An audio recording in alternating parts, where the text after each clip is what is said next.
that score. It's a 29-7 Phoenix run. The team put up 46 in the first, UD. I mean, he's getting it done from all three levels, but when you talk about getting it done in the first quarter, this is a point game for both sides, so I don't understand how you don't come out ready to play if you're the Pelicans. You understand what's at stake right now, and Phoenix showed a bigger sense of urgency, so I think the more desperate team came out and they set the tone early, and they were able to get it done. Devin Booker, 37 at the half and kept pouring it on thick like some syrup. Check it out. In the fourth, closed the door on the Pelicans. And the Suns win 124, 111, 52, 9 assists as well for Devin Booker. Here he is following the win. Book, the Pelicans made a late push there at the end. How were you able to refocus to get this one done? I mean, it was tough. What's up, guys? Zions putting his head down, getting to the rim every time. You want to watch basketball with me? Fouls, so we just have to keep playing all the way through. We understand how important this game is, and we're going to see them in less than a week. Just kidding. You April set a Fools. new regular season career high with 8 made threes. After you set that new career high, was there ever a point of, hey, I'm going to try to go for the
rid of the Second Amendment?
good guy.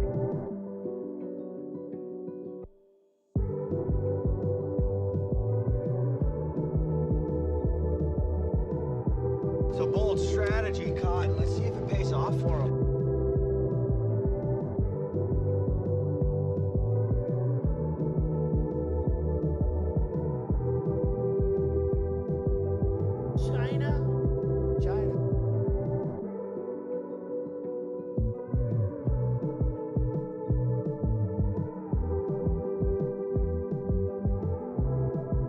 I have to have my China.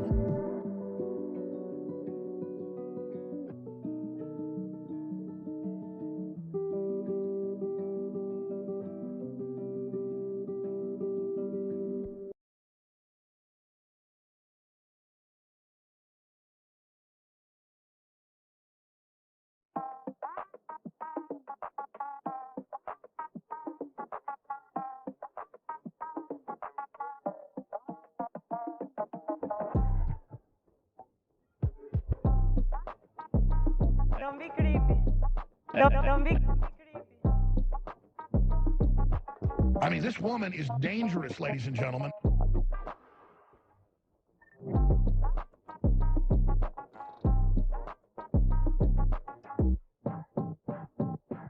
Illegal.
Don't be creepy. I don't want reality. I don't want reality. I don't want reality.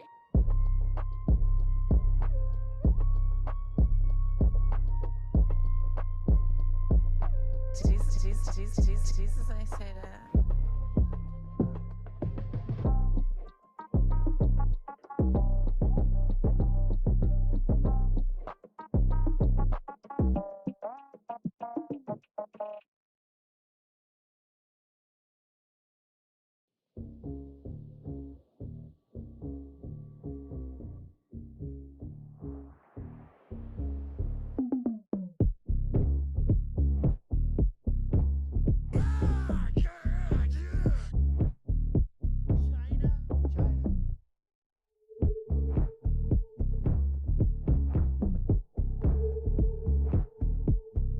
This is from 12 Rules for Life.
Well, it's great to see all you folks here once again. Got a fair amount of stuff for us to look at, so we better get right to it. Buckle up those seatbelts, space fans.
Okay, let's get ourselves started here.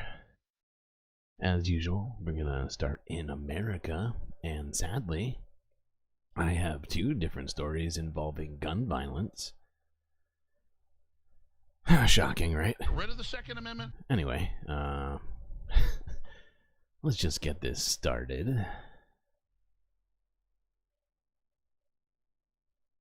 First one is from 6 ABC Philadelphia from 23 hours ago. 2 in custody after shots fired near Temple University. Third suspect still sought.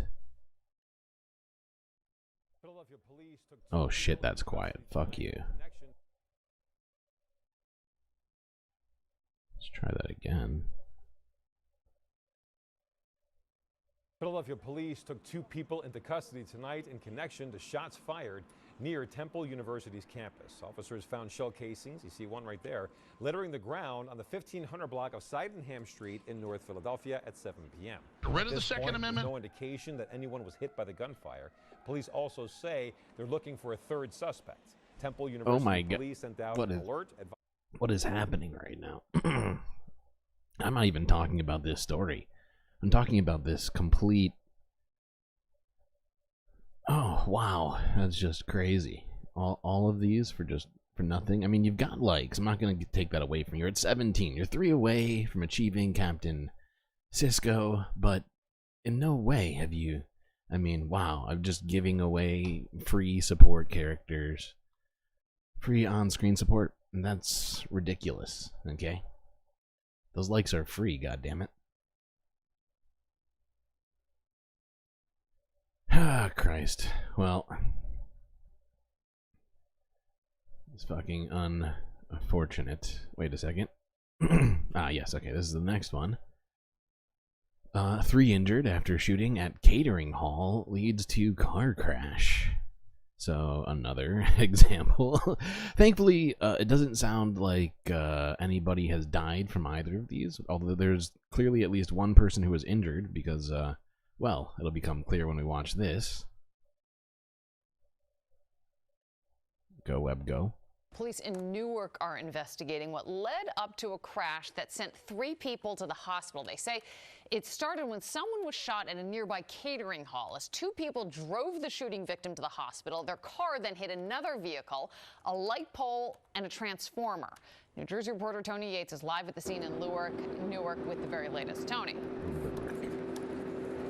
Yeah, as you can see behind me, this corner is still blocked off 12 hours later because of all of the damage that was done when that car crashed and then flipped over. The 3 people inside of that car were racing to the hospital. Oh, You're at 20. Wow. That was very quick. 17 minutes in. That might be a record, chat. Really good job. Hold the phone. Okay, there we go. Captain Benjamin Sisko here to save the day. We heard an explosion. Everything went black. Surveillance video along Sanford Avenue shows the moment the car slams into a utility pole, knocking it down, taking a transformer with it. This is just after 3 in the morning. What I came out to was the car flipped over, people yelling from the other vehicle that was involved. A witness tells us the car slammed into the pole with such force, the engine ended up on the opposite side of the street. According to police, the 3 people in the car were at the Family Manor Catering Hall several blocks up on Sanford Avenue when one of them was shot. That the driver was rushing him to the hospital going fast when they clipped a car and crashed. Fucking hell. Well, it's not direct gun violence death or injury. It's just, what do you call it? An indirect one. How fun.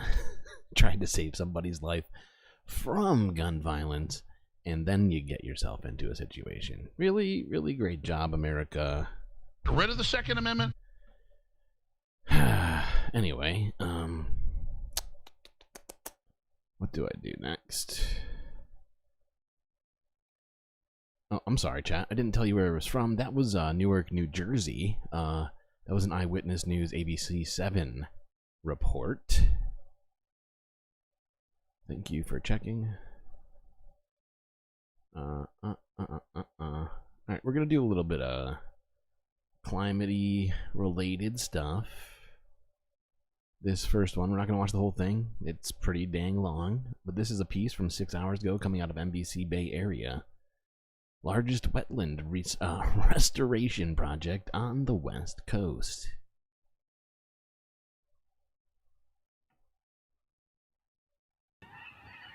Wow. Oh, don't do this to me.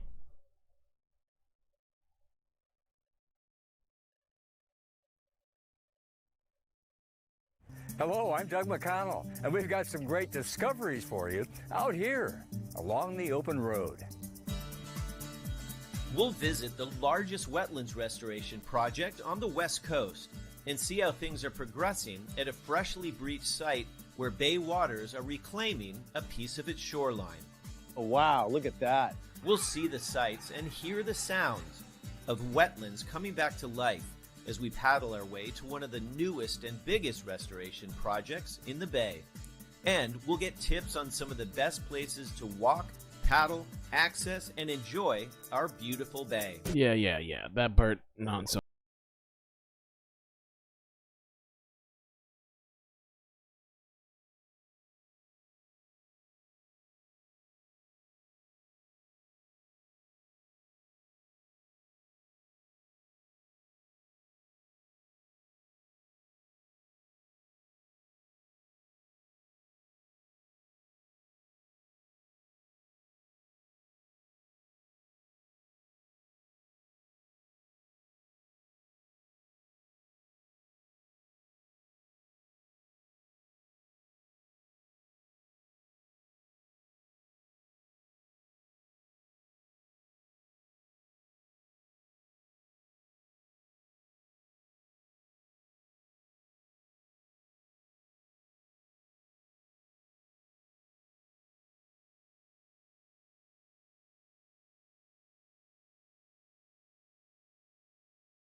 For the purpose of restoration. Okay, cool. I just felt like that was a nice little optimistic sort of beginner story here to break us up between the gun violence that we're experiencing and the environmental shit that we're dealing with, among others. Yeah, I just thought that was a very interesting little thing that's being done. Well, might even be a medium-sized thing happening. We'll see what sort of benefits it winds up producing. I think creating habitats is sort of a difficult, but or at least, you know, trying to recreate habitats that have been destroyed by humans can be a difficult process, but it's necessary. Okay, this next thing is real quick. This is from the Associated Press from 3 hours ago.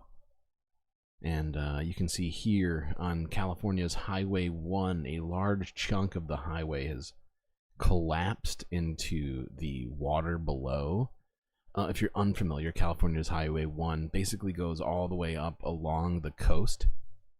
And so we've been... Okay, let's do that. Bam.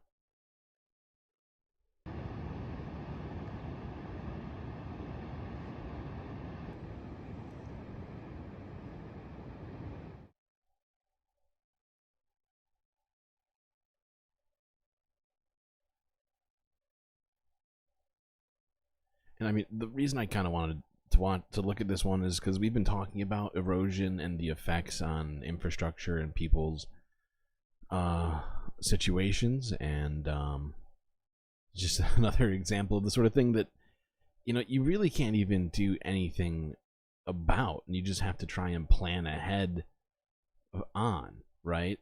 Because, for instance, like the water isn't getting to the top of this thing to cause the erosion, but this is most likely just a natural thing. Cliff has been there for who knows how long. And yeah, sometimes if you don't plan with infrastructure, this sort of thing happens. Luckily, nobody was injured. But it's kind of scary. Okay, doesn't look safe. No, it doesn't. Doesn't look safe at all. Okay, let's watch part of this next one. Going from infrastructure to development and housing. Let's watch this. This is from the Real News Network. Not with Chris Hedges today. It's with one of his co-anchors, Mel, I think is her name. Melanie. I can't remember, honestly, chat. Unfortunately, I can't just keep everything in my head all at once. I'm not perfect. It's very sad, but real. .com/donate. And if you want to stay in touch and get updates about our work, then sign up for our free newsletter at therealnews.com/sign-up. As always, we appreciate your support in whatever form it takes. For this week's episode... Does saying Bay Area force you to say yeet? Is that a thing? I didn't realize that. Yeet, yeet. We're turning our attention back to the worsening housing crisis in the United States.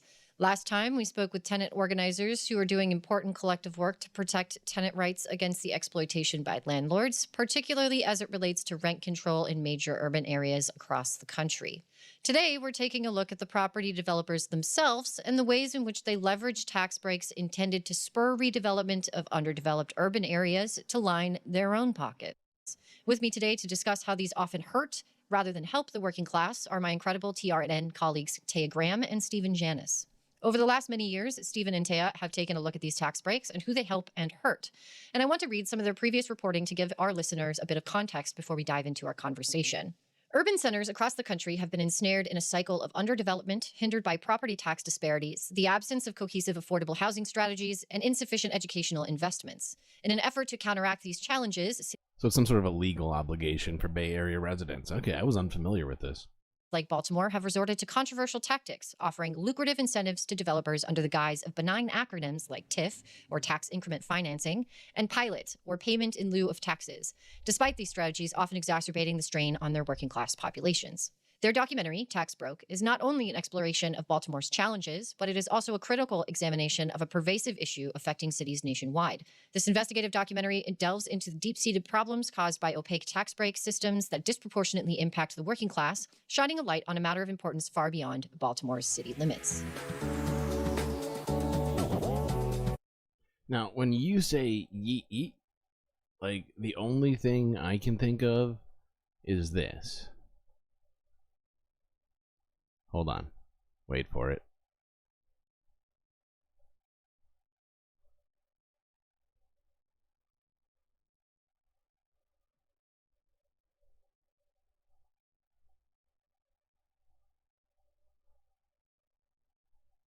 This is the only thing I can think of. Taz from way back. He got what? I'm like, damn, man.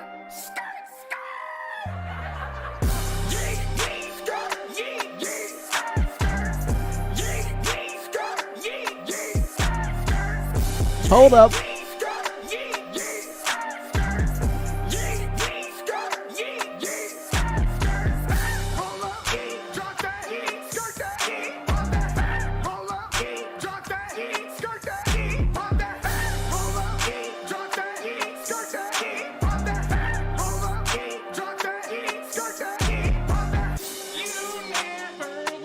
That's literally all I can think of is that stupid ass meme. That is literally the only thing.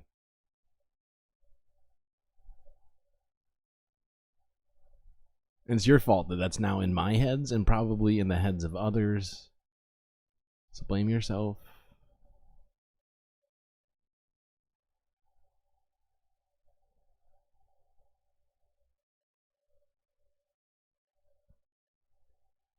Yeah, public utility makes a great point, which I did not say for whatever reason, even though I've said it maybe like a dozen times now on this stream. Definitely go and click that subscribe button to the Real News Network and help support Chris Hedges and other journalists working there to continue to do their important work.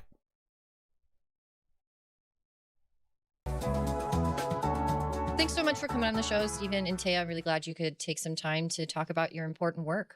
Oh, thanks for having us, Mel. We appreciate it. Yeah, we're glad to have the opportunity to talk about TIFs. Give us a chance to talk about TIFs, and we will. Yeah.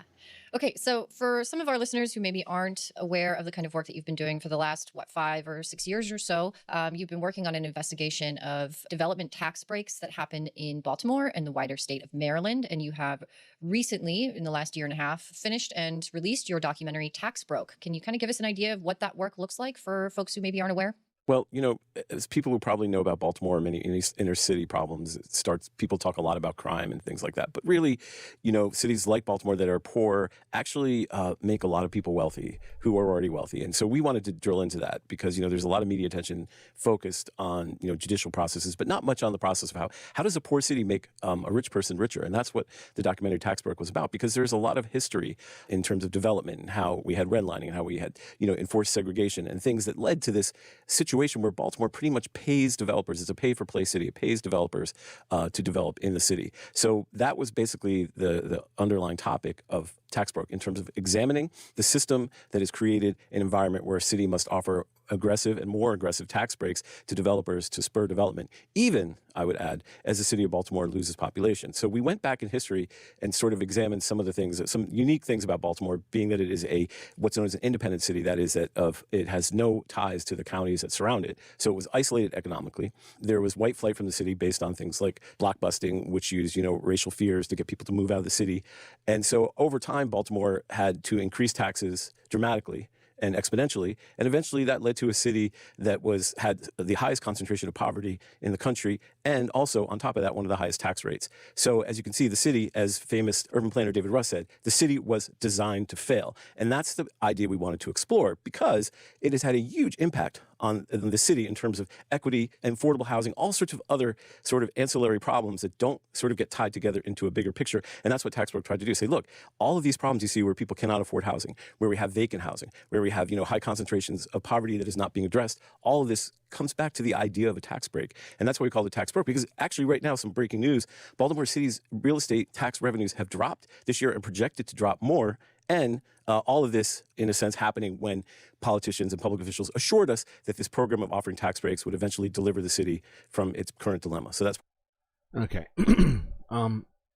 Now, this situation is not just exclusive to Baltimore. There's a bunch of different places that around the United States where developers are receiving tax breaks to develop in quote unquote less desirable areas to basically what's the word? Why can't I think of the words right now? Brain not working.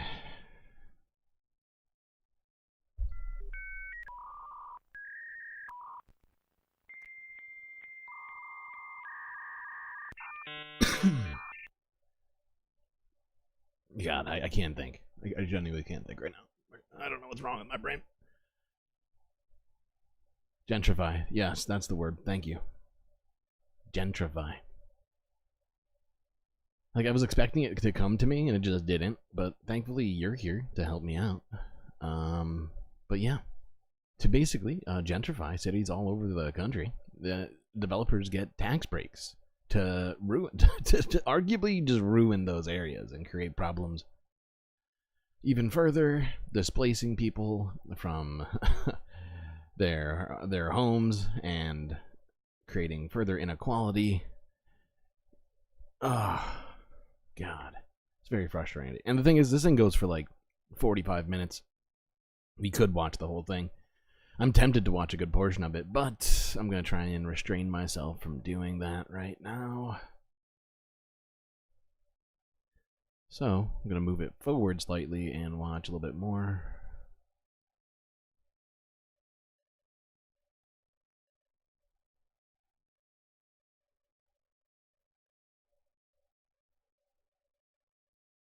Baltimore actually ends up subsidizing the services and the lifestyle of this very wealthy, ritzy development. And you know, a place like Harbor Point, if you walk around, you think you were, you know, it's a beautiful neighborhood. It was incredible. We were just walking there the other day, and we saw that there was a Chanel store. A Chanel store in Baltimore City. I actually went in and I said, when did this? They're like, oh, it just showed up 3 months ago. We're new here. There are these expensive ritzy stores. There's a Warby Parker's. I was looking. I'm like, what is happening here? What is this transformation that is occurring? And I'm seeing all this wealth concentrating. And what happens is when they build these office buildings and they build these high-rise condos, it's not actually attracting new residents from outside of Baltimore to come in. All that's happening is they're cannibalizing residents from another part of Baltimore. They're just taking people from other office buildings and moving them into this newer, glitzier, ritzier area. It's actually not building our population. And one of the things we try to answer in the documentary, which is very hard to answer, is, you know, what is the price of these services that these very ritzy, non-taxable districts are consuming? Now, there is some movement in the council right now to come up with a number on that, but that's a really like big question that, as you asked about, you know, the working class, what are they actually? It's never discussed when these developments are proposed, but you know, they're really putting a burden on people who are already heavily burdened in the city. Well, and you see incentives like this in Baltimore. And just I'm gonna add some context to the sort of stuff that TIF or TIF funding has done. It has been argued that the designation of areas that are of lower socioeconomic what do you want to call it, standing, I guess you might call it, as blighted, causing even more problems, right? It's essentially it gives the government the ability in some cases to condemn houses that people are currently living in and take them away, to give the property to developers for supposed economic benefits at the cost of human suffering, essentially. Anyway, focusing. Get the focus. Oh, this. Good God. Hold on, is this fully refreshed? Let me make sure I got this looking right. Why am I on this page right now? We're moving on from this video. What's next? Okay. Yes. Okay, so not talking about infrastructure anymore, but we're going to talk about something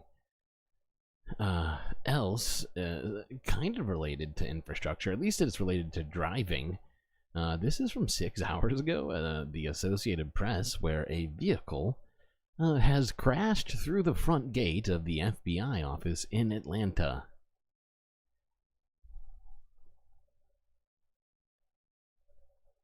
Rid of the Second Amendment?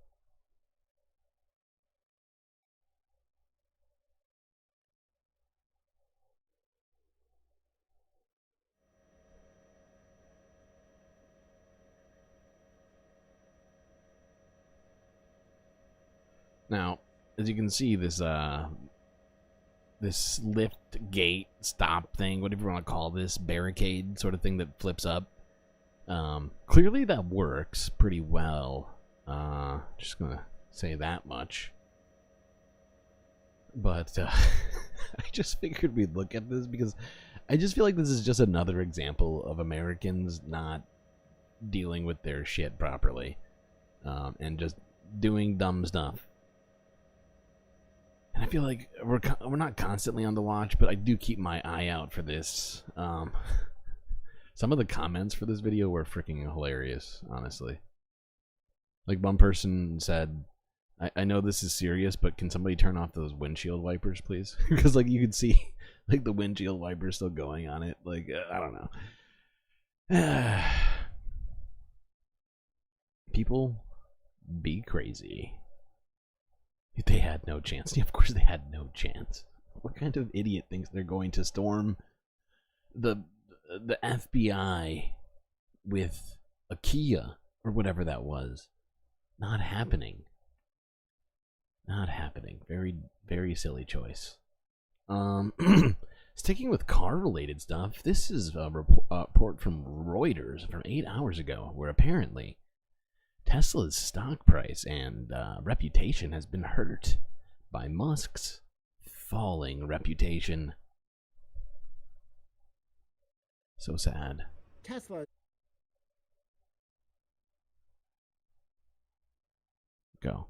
Play. Falling out of favor with American consumers. That's according to a survey by market intelligence firm Caliber, which found the number of potential Tesla buyers in the U.S. is shrinking, which it attributed in part to CEO Elon Musk's polarizing persona. Caliber's so-called consideration score for the electric car company provided exclusively to Reuters dropped to 31% in February, down from 70% in November 2021, when it started tracking consumer interest in the brand. Other car companies Caliber tracks have fared better. Tesla did not respond to a request for comment. Musk in the past has blamed high interest rates for curbing consumer demand for big-ticket items like cars. Caliber cited strong associations between Tesla's reputation and that of Musk for the scores, with its survey showing 83% of Americans connect Musk with Tesla. Reuters spoke to 5 marketing, polling, and car experts who said controversies surrounding Musk's increasingly right-wing politics and public statements are weighing on Tesla's brand and demand. In recent years, the billionaire courted controversy with his embrace of the Republican Party and endorsements of anti-Semitic comments on X.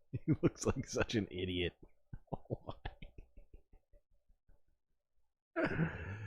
Oh my god. It's just blowing my mind. I know that I'm a weird guy and everything, but who goes out in public like this? Unironically. Who doesn't actively work as a cowboy? Like, unless you, I feel like unless you just got off of a horse or just got done taking care of a horse or some other farming related activity, you should never look like this, ever. Also, I think he might be wearing lifts. If you look here, it's hard to tell.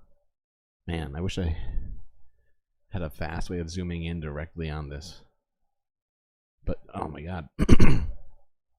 Kind of look like maybe they're just really high-heeled boots. Either way, he's a weirdo. Don't be creepy. Musk has denied being anti-Semitic. Tesla continued to post strong sales growth last year, helped by aggressive price cuts, though the EV maker is expected to report weak. Well, of course Yosemite Sam would rock that outfit, and I would not criticize Yosemite Sam, but he has a job that would allow that, you know? Like, where I'm not going to judge him for wearing that. If you just got out of a $1 million car while leaving your multi-billion-dollar factory and, you know, paid for your pizza with some cryptocurrency. No, actually probably doesn't use cryptocurrency to actually buy things like most people, but you get what I'm saying. In no way does he need to be wearing boots and the hat. You're just looking at the border, buddy.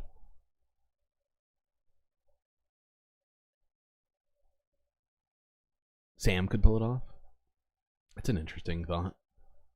I don't know. The first thing when you say Sam could pull it off is I imagine City Slickers. Immediately imagine City Slickers.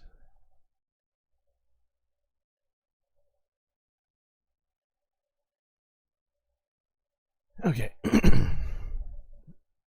Just because I was dealing with a bunch of different stuff today, I don't normally put these ones in here, but because it makes my life mildly easier. Thank you, Amy Goodman.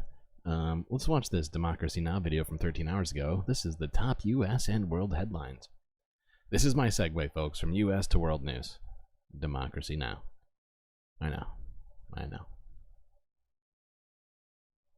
Welcome to Democracy Now!, democracynow.org, the War and Peace Report. I'm Amy Goodman. The Israeli military has ended its 2-week siege of El-Shifa's hospital, leaving Gaza's largest medical complex in ruins. The World Health Organization says at least 21 patients died since the siege began. Authorities in Gaza said the Israeli military killed more than 400 Palestinians, including medical workers and children, and destroyed over 1,000 homes around the hospital. Israel accused Hamas of using the hospital for military purposes. On Sunday, an Israeli airstrike hit a tent encampment outside of Al-Aqsa Martyrs Hospital in Deir al-Balah. The attack killed 4 people and injured 17 others, including 7 journalists. I'm just going to point this out to chat in case there's anybody here watching who hasn't liked the stream yet, but we're only 4 away from getting our 3rd on-screen support, so that just going to throw that out there. Get Jessica Fletcher in the mix. The BBC reports the tent closest to the explosion belonged to the Turkish news agency Anadolu. The Palestinian photographer Ali Hamad described the attack.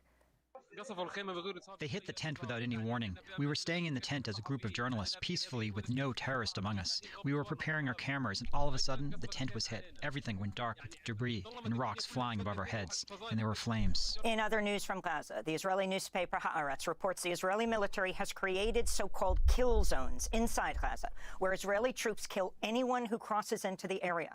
One reserve officer told the paper, quote, "As soon as people enter it, mainly adult males, orders are to shoot and kill, even if that person is unarmed," unquote. Weird. The report comes days after Al Jazeera aired footage of 4 unarmed Palestinian men being killed as they walked along the ruins near Khan Yunis. In an interview with Haaretz, one Israeli officer acknowledged the 4 men were killed even though they, quote, "didn't endanger our forces," unquote.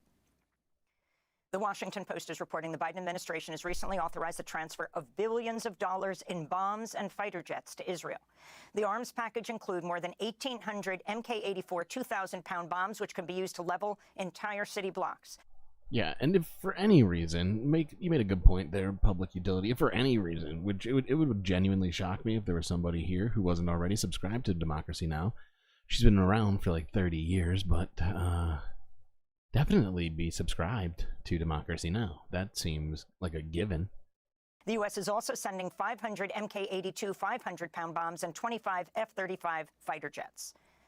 On Sunday, tens of thousands rallied across Israel, calling for the removal of Prime Minister Benjamin Netanyahu in the largest protest since the October 7th attacks. In Jerusalem, police fired skunk spray at demonstrators blocking a major highway.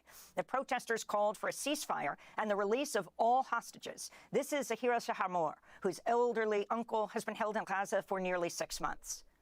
Today we declared that Benjamin Netanyahu, Prime Minister Netanyahu, is the obstacle between us and getting our hostages back. And we will relentlessly fight, legally of course, to have him removed from power and get someone else that can do the job and worthy of the situation that can bring our beloved ones back. Until then, Benjamin Netanyahu is the main obstacle. I'm just going to point this out, even though most people here probably know this. Most of the people out here protesting, as most Israelis feel this way. And we've heard many people at protests ascribe to this sort of thinking. And while they're here protesting Benjamin Netanyahu, suggesting that he is the reason that they don't have the hostages back, they do support the genocide that's been happening in Gaza. Almost not entirely. I've heard a couple of protesters who didn't, but it's overwhelmingly been the case that while these people are here protesting, they are not protesting what you might think. You and I might want them to be protesting. It's just the belief that somehow it's Benjamin Netanyahu's fault and the fact is they're not wrong about that aspect of it. It's just the framing of it. It's this sort of like, sick support for this massacre happening right now, and it's very frustrating because I want to support them because I hate Benjamin Netanyahu. I'll be like, yeah, but then you go this direction. I can't. I can't. Mount for his resignation. Benjamin Netanyahu is now recovering after undergoing a hernia operation on Sunday night. In other news from Israel, police have arrested the sister of Hamas's political leader Ismail Haniyeh, Sabah Haniyeh, who is an Israeli citizen, was detained in the Israeli town of Tel Sheva. Palestinians marked Land Day across the occupied territories and across the globe on Saturday. The day commemorates the 1976 deaths of 6 Palestinians protesting the seizure of their property by Israel. Hundreds of Palestinians rallied in Ramallah and the occupied West Bank. This is Majid al-Masri, Minister of Social Affairs of the Palestinian National Authority. The Palestinian people are united in their struggle for the land, which started on Land Day in the Galilee and in the Nakab, but has now spread all over the country. All our people and the free people of the world are all united in this struggle in support of our people in Gaza and the resistance in Gaza, which is for the protection of the land and the return of the rights of self-determination of the Palestinian people. Solidarity protests were held across the globe. Hold on one second.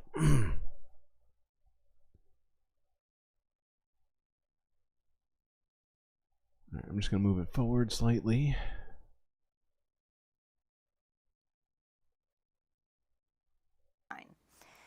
Pope Francis marked Easter Sunday by reiterating his plea for an immediate ceasefire in Gaza.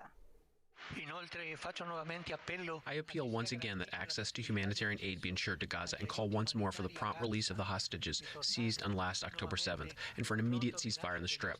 Let us not allow the current hostilities to continue to have grave repercussions on the civil population, by now at the limit of its endurance, and above all on the children. How much suffering we see in children's eyes. Those children in that land of war have forgotten how to smile. While the Pope called for peace, a Republican Congress member has publicly suggested Gaza should be bombed, quote, like Nagasaki and Hiroshima. Michigan Congressmember Tim Walberg made the comment during a recent town hall. We shouldn't be spending a dime on humanitarian aid. It should be like Nagasaki and Hiroshima. Get it over quick. After Okay. Cool. Well, we basically covered all of those things up to this point, but that's just nice. Whoa. What just happened? The fuck just happened?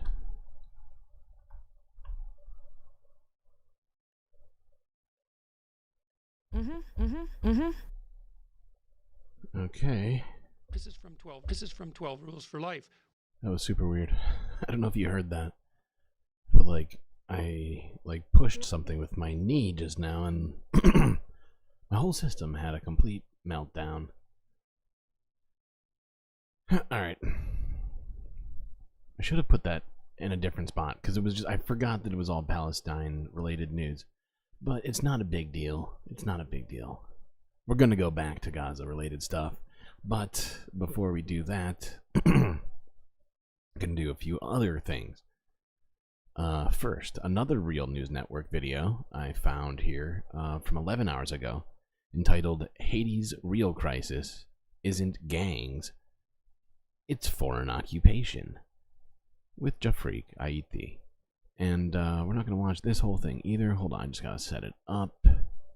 No, we're not starting here. We're starting here. 7, 8, 9.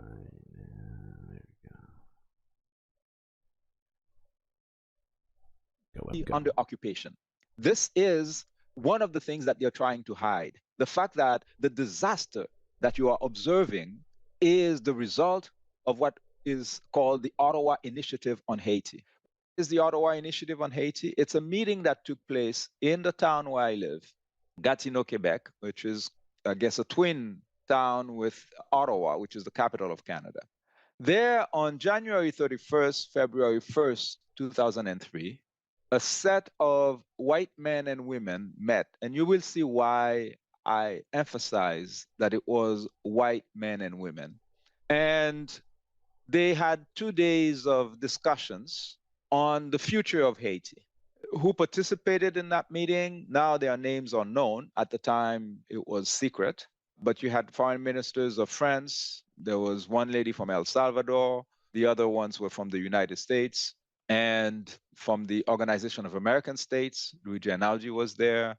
all white men and women, and they decided that the government of Haiti at the time had to be overthrown, the country put under UN tutelage. And the country was then being led by Jean-Bertrand Aristide, a former priest, liberation theologian, who came to power for the first time in 1990 when he won the election, landslide. Yeah, just to be 100% clear and to drive that point home, Jean-Bertrand Aristide was democratically elected in a landslide victory in Haiti back, whatever it was, like 30 years ago, I guess you said. Sounds right. Democracy. Now, the reason why they wanted to overthrow him is that the policies that he was applying in Haiti were what these people consider socialist, really modest reform. He doubled the minimum wage. He and the legislature at the time came up with new. It's a bold strategy, Cotton. Let's see if it pays off for him. Oh no, not socialism. Doing things for people in the country that you run, that is craziness. I will not hear it. Laws to protect all children, including the street children, built a lot of schools and things like that, and hospitals. Like, nothing revolutionary, really. But even that was considered unacceptable to whom? To Washington, their cousins in Ottawa and in Paris, but also an important. Yeah, no doubt, Bad Lefty. I mean, he said it just now. In no way is that radical. What did he say? Building streets and hospitals and schools? I'm pretty sure that's not socialism. That's just being a government. And these people never make it to the front pages of the New York Times or CNN, Radio Canada or BBC, but they are the ones running the economy of Haiti. That's what I call the 15 white mafia families. Okay, the richest person in Haiti does not look like Haitians.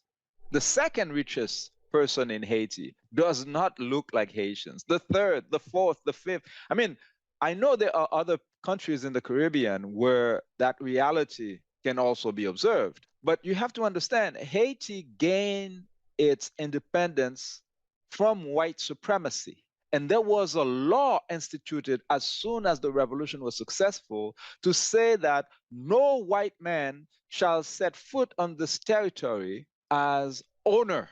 Okay? So that means something must have happened after the revolution to make it so that the richest people on the island are all white. Well, let's talk about that, because this is like you said, like even the sort of like shadow puppet decision-making body that is controlling Haiti now, comprised of white people, like, and it's an international sort of cohort that's determining like what this country and its future and its people is going to be. That is not an exception. That is like basically the struggle that Haitians have been engaged in since the very beginning, right? Since the slave revolt. That's right. For freedom in Haiti, for which the white Western world has never forgiven Haiti. And it's shown even from the time that the revolution was won. And I'm just going to point out, because I can't remember if they do it during this, but the Haitian revolution happened like 250 years ago or something like that.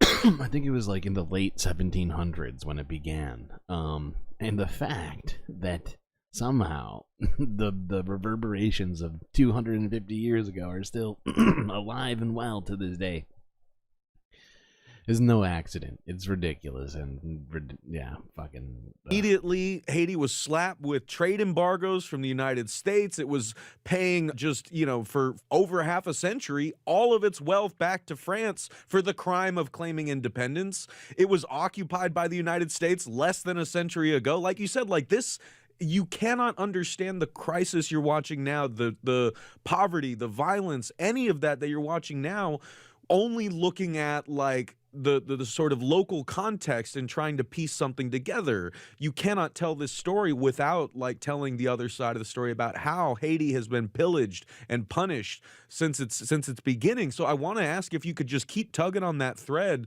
for our folks who are watching this. Like, how far back do you want folks to go to know how we got where we are right now? Mm-hmm. Yeah, well, I think there are a couple of articles that I would encourage people to check on the web that I have published. One of them is titled "Time to Stop Resisting Haiti's Resistance." And this tells the story of that conflict. And a quote from this article comes from the French foreign minister at the time. His name was Prince Talleyrand. And he wrote to James Madison, who then was Secretary General. Sorry, yeah, how do you say it? Secretary of State? Secretary of State, before he became president.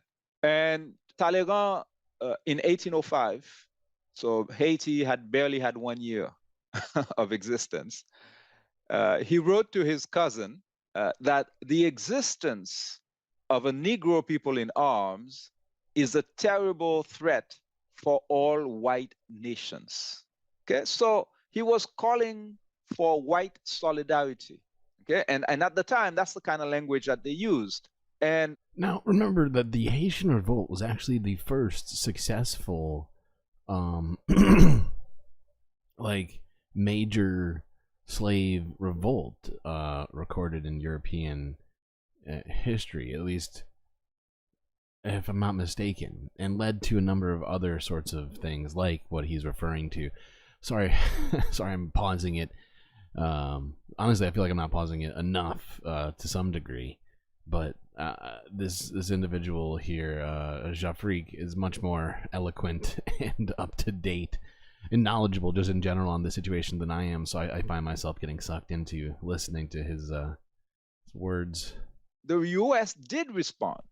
Like you said, they started with the embargo in 1805, 1806. It was renewed in 1809. People need to understand, you have, 500,000 Africans on an island.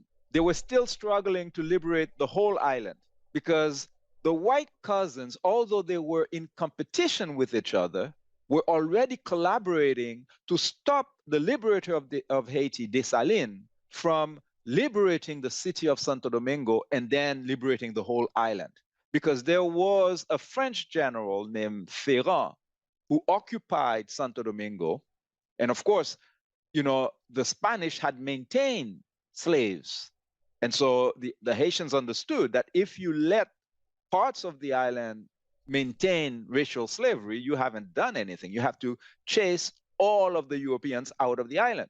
And the Europeans, they knew what was going on because just the neighboring island, Jamaica, was a British colony. And Britain, although they were, talking about, abolishing the trade, but they still did not abolish slavery. They had, thousands, if not millions of slaves in Jamaica and the rest of the Caribbean. Okay. So what they did is that they helped the French, okay? The French, not the Spanish, eh? That's what you need to understand, that when it comes to white supremacy, these people don't care about nationality anymore, okay? It's white solidarity in wickedness. That's... Okay, cool. Well, I think that we got some more context as, I feel like we've been trying to keep up with what's happening in Haiti as much as possible. Me personally, I just do feel it's another situation similar to Gaza, where United States foreign policy, Western foreign policy, is directly involved, if not at the forefront of what the real problem is. And I think it's good to have multiple voices for us to listen to. I know that we seem to cover Haiti on nearly a daily basis, but for whatever reason, it doesn't feel like it's the worst plan. Okay. I don't know what I was doing when I was setting things up today. I was clearly smoking crack or something like that, because I'm looking at it now and wondering if I was even involved in this or somebody else did it for me. This next one's from Global News from a day ago. And I tried to do, well, whatever, I'll tell you more about it afterwards. It's apparently been discovered that by Scottish researchers that chewing gum can be turned into a potential solution in global plastics. Whoops, that's not what I meant to do.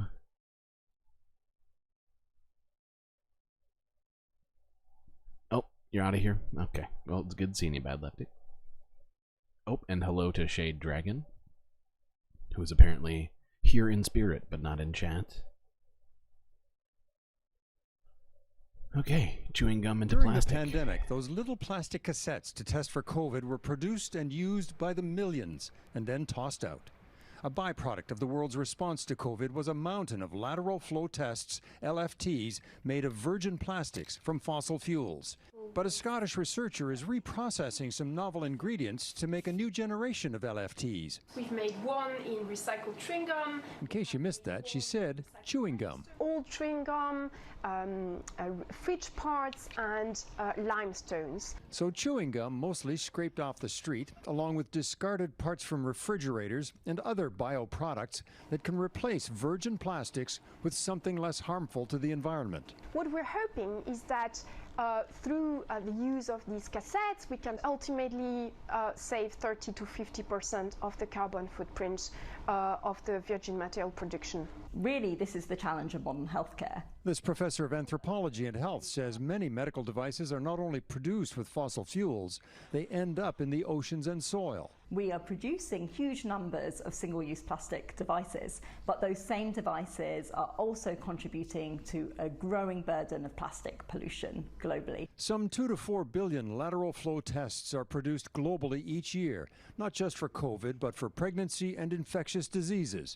The challenge is scaling up these prototypes into an industry of recyclables. We have... Yeah, it's like, that is a problem, right? Like, plastic is super useful, and it just it has permeated almost every industry you could possibly think of, and medicine is one of them. And now, do I think that used chewing gum is going to solve all of this? Probably not.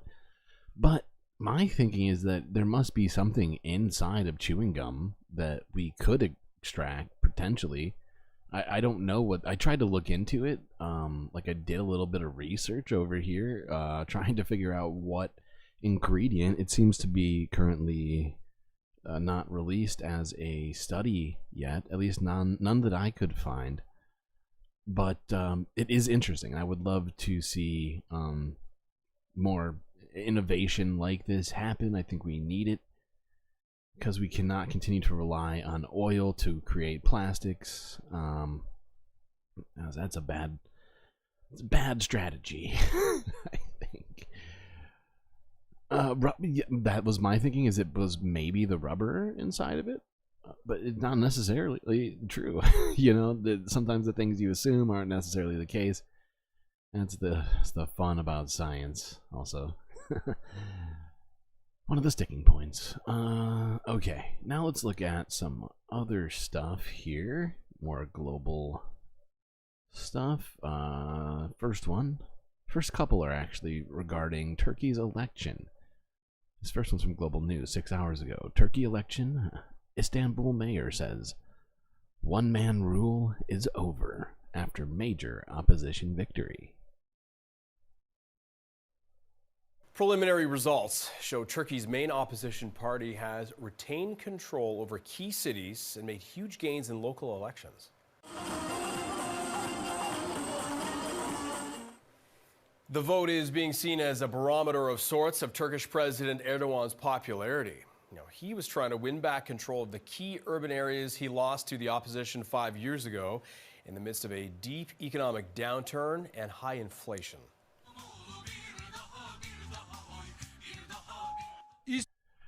Now, just for some context, the party opposing Erdogan is a party called the CHP, or the Republican People's Party, and is referred to as a social democratic political party. So, you know, I think it's probably better than Erdogan's sort of brand of sort of like a fascist nationalism. İstanbul'un bu akşam verdiği tarihi mesajı nasıl ki bize vermişse just as Istanbul gave us the message, it also gave it to the government officials. The instruction given by the nation is that those who are elected, those who are elected to serve will respect those who are elected as well. The nation itself gives the order and the instructions, not just one person. Yöneticiler milletten talimat alır. Bir kişinin vesayet dönemi bugün Officials receive instructions from the nations. The period of one-man rule is over as of today. Cumhuriyet ve demokrasi bugün The Republic and democracy will go full speed ahead from now on. People in Istanbul reacted to the news on Monday. 15 senedir mevcut hükümete oy veren biriyim. I am someone who has voted for the current government for over 15 years. We didn't vote for them in yesterday's election, obviously due to the economic conditions and the promises that were not kept. I am very happy. This is a victory that came very late, but okay, let's say we're thankful for this too. At the end, there has been a very unsuccessful government. And for 22 years, and I think people have now found the right way. Okay, one more on Turkey here. Which one is this? Hold on. Oh, this is a TRT. No, not TRT. So, wait, what the fuck? Oh, yeah, this is France 24. Turning point for Turkey. Erdogan's AKP suffers biggest election setback in decades. This is from 6 hours ago? 10 hours ago. Pendulum swinging the other way in Turkey. President Recep Tayyip Erdogan threw all the weight of his AKP party to behind unseating Istanbul's charismatic mayor Ekrem İmamoğlu. Instead, the possible presidential contender extended his gains in Sunday's local elections, this in the country's largest city. Despite media and courts stacked against the opposition, the ruling party lost the country's 5 biggest cities. Erdogan conceding on the night, hinting that heads might roll inside his party. We'll ask what's changed in the 11 months since he handily won re-election. We'll ask about the divide between urban and rural areas and what's next for Turkey's democracy. Today in the France 24 debate, we're looking at Turkey's local elections. Our panel is in Istanbul. Political scientist Selin Nasi. Thank you so much for joining us. You're a visiting fellow at the London School of Economics. Thank you. Thank you for inviting me. You used to make chewing gum from rubber tree sap and a sprig of mint. Okay, interesting. You had a very strange childhood, Sticks, gotta say. Fascinating, though, fascinating. Yusuf Farim is editor-at-large for TRT World. Good to see you. Thanks for having me, Francois. France 24 correspondent Jasper Mortimer will be with us shortly. Your reactions on the hashtag F24debate, not just Ankara and Istanbul, all of Turkey's 5 biggest cities, either voting out the AKP or re-electing the opposition. The latest tally has the opposition winning, or the ruling AKP winning in 35 of 81, or rather 24 of 81 provincial capitals, 35 for the opposition. So quite different landscape from the last time around. Turnout was down by 9 points on last year's general election, leading pollsters to assume that many Erdogan supporters stayed home, and the president himself to concede that Turkey is, quote, at a turning point. We will open-heartedly analyze the results within our party and make our self-criticism boldly. However, We will not disrespect our nation's decision in any way. We will avoid being stubborn, acting against the national will, and questioning the judgment of our nation. Celine Nassi, what was the deciding factor in this election? Well, there are a number of factors, indeed. First of all, İmamoğlu performed very well as a mayor, ran a very successful campaign. Okay, hold on. I'm just gonna move this forward slightly. We watched that just now on a different video. Oh, but he is talking through this too.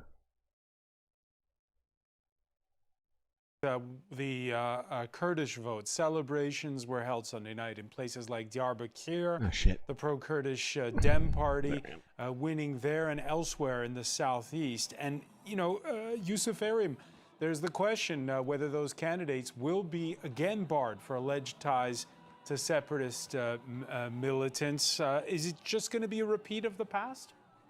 Well, that depends on the candidates, and that depends on their relationship with outlawed parties. I mean, again, we can't know or we can't speak in advance, but unless there's ties that would lead a prosecutor to open such a case and take it to court, I see no problem with the elected candidates ruling. So again, that depends on the person. On the same score, Yusuf, do you see, for instance, this sort of Damocles that hangs over the mayor of Istanbul, Ekrem İmamoğlu, over this charge of insulting the electoral board a few years back?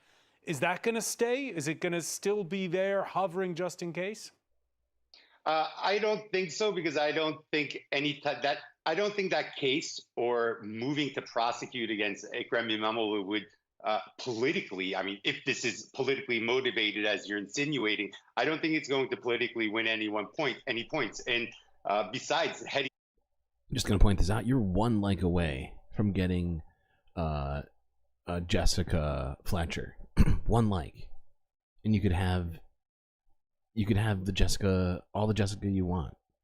The 2028 elections, I think Mansur Yavaş is a much better candidate and a more dangerous candidate for AK Party than Ekrem İmamoğlu is, because of his nationalist background. He has the greater potential to be able to take votes away from an AK Party candidate. So I think Ekrem İmamoğlu would probably be a preferred candidate for many people in AK Party as an opponent versus Mansur Yavaş. So when the CHP is making its own calculations, they actually have three candidates. They also have the chairman of the current chairman of the CHP, Özgür Özel. So it's going to be a lot of infighting amongst them. Okay. I'm no expert on Turkish politics, but I just found it interesting that Erdogan's party had lost in, not historically, I guess, but maybe it is. I'm trying to think. See, this is once again where my lack of Turkish historical knowledge is coming into play. But if I'm not mistaken, this is a very big shift, as it's kind of been suggested. It's been like a one-man rule in Turkey, and Erdogan's AKP, I believe was the name of his party, was essentially winning elections throughout Turkey on the reg. Wait, trying to remember where this is. Okay, yeah, let's look at this. As we've been discussing this a little bit, not a lot, but we've been talking about Pakistan to some degree, whether it was the strikes that happened from Afghanistan into Pakistan, or if it was the reverse of Pakistan. Son of a bitch. I have too many things in my head. But that, as well as the fact that Imran Khan was recently jailed for supposed corruption charges that did not manifest, as it looks like a court has suspended Imran Khan's jail sentence after an appeal. This is from 9 hours ago at Reuters.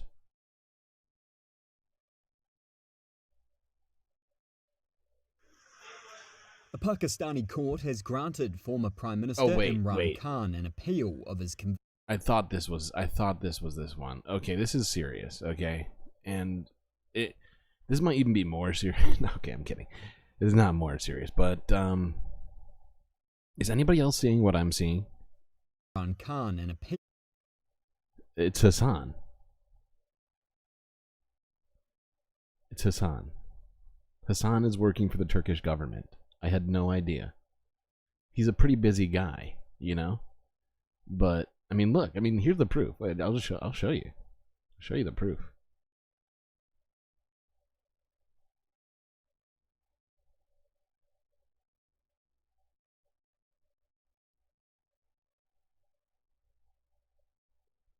Okay. This is serious. You're telling me that these aren't the same guy? Come on. It's Hassan. He's working for the Turkish government. I mean, the Pakistani government, not the Turkish government. Pakistan. Look, I mean, it's a fact. Sorry, Chad. I'm a child. It was just funny when I saw it. I was, for 2 seconds, I genuinely thought it was Hassan and was like, "What the fuck am I looking at?" It looked like Destiny in a Hassan costume. That's even better. Monob just fucking crushed it. It's a great job. It's a really good job. Of his conviction for graft, his lawyer said on Monday. The decision suspends a 14-year jail sentence handed down to both him and his wife just a week before February's elections on charges of unlawfully selling state gifts worth more than $500,000. The Islamabad High Court said a final decision on the conviction will be taken up for arguments and evidence. As You're right. He's too small to be Hassan.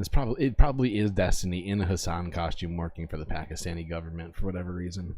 Main petition after Eid holidays.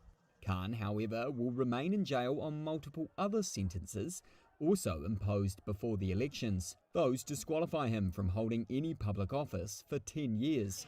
Still, the decision brings relief for Khan's embattled party, which won the most seats in February's national polls. The ex-cricket star's lawyer Ali Zafar told supporters they were now working on other cases. Tomorrow, we will be trying to get a suspension in the disclosing. I know I'm stopping it for unfounded reasons, but you can't tell me that this guy right here isn't, in fact, trying to audition for Pakistani Reservoir Dogs, okay? This is Mr. Pink right here. Working on other cases. Tomorrow, we will be trying to get a suspension in the disclosing state secrets case also. If that is suspended, as I said earlier, after that, there will be no hurdle to Imran Khan's release from prison. Khan and his party say the charges are made up to keep him out of politics, ordered by the country. Now, I don't know if that's entirely true, although it does seem to be lacking some evidence in a couple of them, although I wouldn't necessarily say all of them. But once again, my lack of knowledge showing through, unfortunately. But I do have questions about the motivations of some of these. How far are we in? An hour and 20. Hour 20.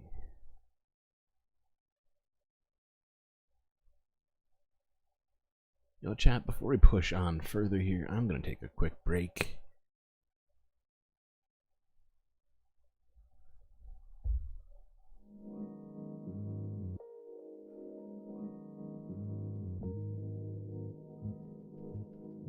Well, I hope you've been enjoying the stream so far. If you haven't already, hit that like and subscribe button, as they are completely free and fantastic ways to help support the stream. However, if you want to help support me even further in continuing the Galactic News Network, well, you have limited options. Particularly my Patreon, where you can become even more galactic and receive all sorts of cool benefits. Well, click this link in the chat. Hold on. God damn it. Why do I have so much stuff around my keyboard? That's not helpful. And find yourself just drowning in galactic benefits. My humility is refreshing. Was I humble about something? I don't remember being humble. Nope, not ringing a bell. But I appreciate it. Be right back, chat.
It's a bold strategy, Cotton. Let's see if it pays off for him.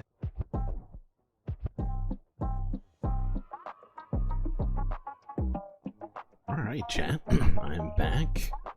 Give us Jessica Fletcher or give us death. Okay. Okay. I see you. I see you and I hear you. I will not tarry. Jessica Fletcher in the mix. Who is Jessica Fletcher? Murder, She Wrote. Space murder.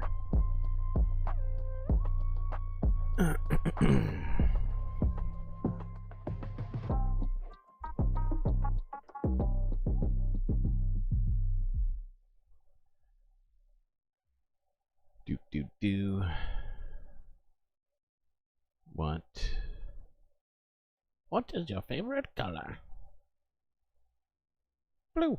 Oh, yellow. Okay. Well, on to Israel, where things have not gotten better, I would point out. Is this the way I have it set up? I guess I do. Yeah. Yep. We're gonna do it this way. I did say drowning in benefits. That's true. I did. It might have been slightly hyperbolic, if I'm being perfectly honest, but, you know, I gotta talk myself up once per stream. Uno mas? No. What is time? Uno tiempo? Is that the way? Tiempo para stream? Okay, I don't speak Spanish. I'm just gonna give up right now before I make an ass of myself. This is from 6 hours ago, Associated Press. Over, I believe it was yesterday night, Israel launched an airstrike on Iran's consulate in Syria, killing 2 generals, according to Iranian officials. This is,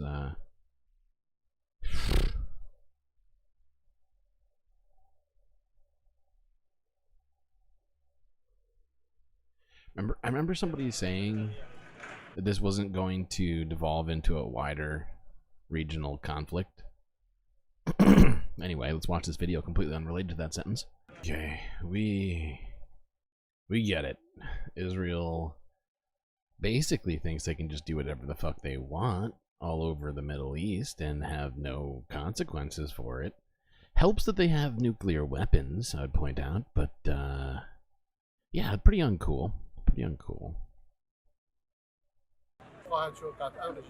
Oh shit, I forgot there was a talking part of this. I'll just read it out loud for you. The Israeli regime knows better than anyone that such crimes and violating international law will have its response in an appropriate time. That's not great. That's not great. I don't love that sentiment. So yeah, remember that time, or times that you heard that this wasn't going to devolve into a regional conflict? Well, sounds like Iran and or Syria are both pissed and not feeling that decision to bomb a fucking embassy.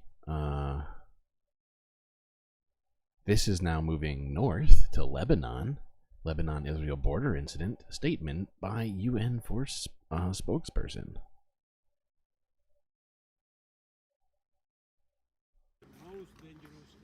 On March 30th, an incident occurred along the Israel-Lebanon border, which resulted in the injury of 3 UN military observers, which we did discuss. I think it was on the day that it happened. If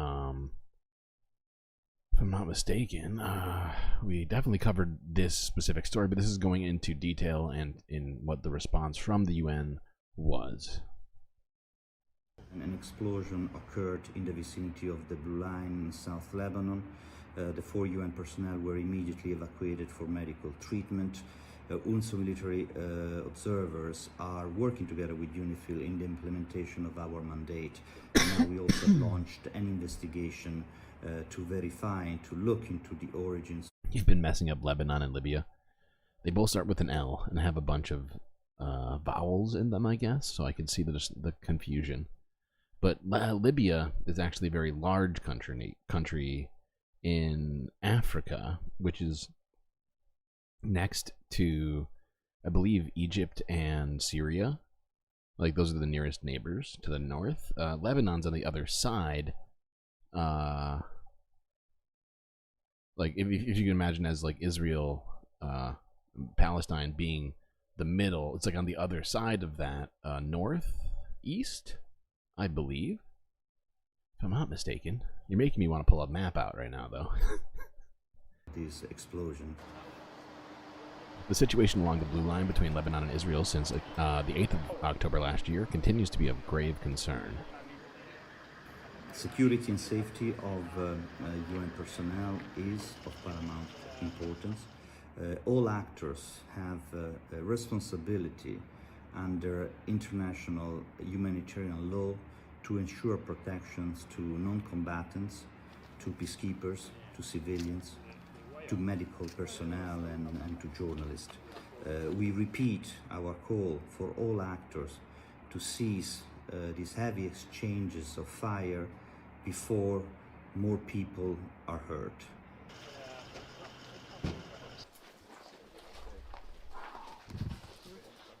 These hostile actions are... No, stop it. Hey, no, go back.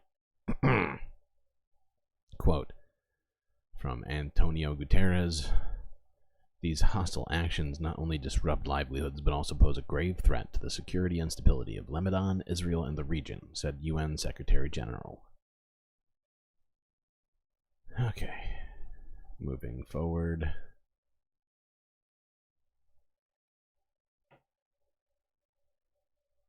Hold on, let me look at this. I may have been wrong. Was I wrong? I was wrong. Was I wrong? No. Yes. Yes, I was wrong. Was I wrong? No. It's kind of wrong. But yeah, no, Lebanon here. Libya here. Here. Look what I've done.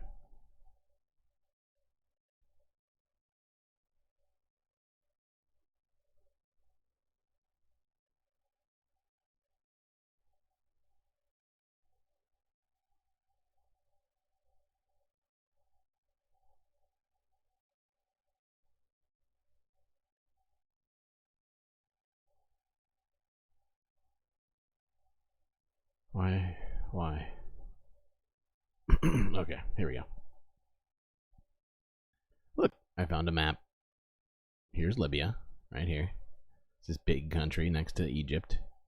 But I was wrong about Syria. So, even somebody such as myself, who's constantly looking at these maps, thought Syria was lower and not higher.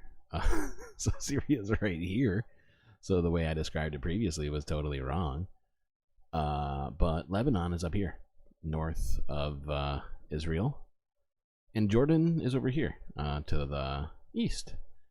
So yeah, fun. There we go. Little geography lesson for all of us, including myself. What is next?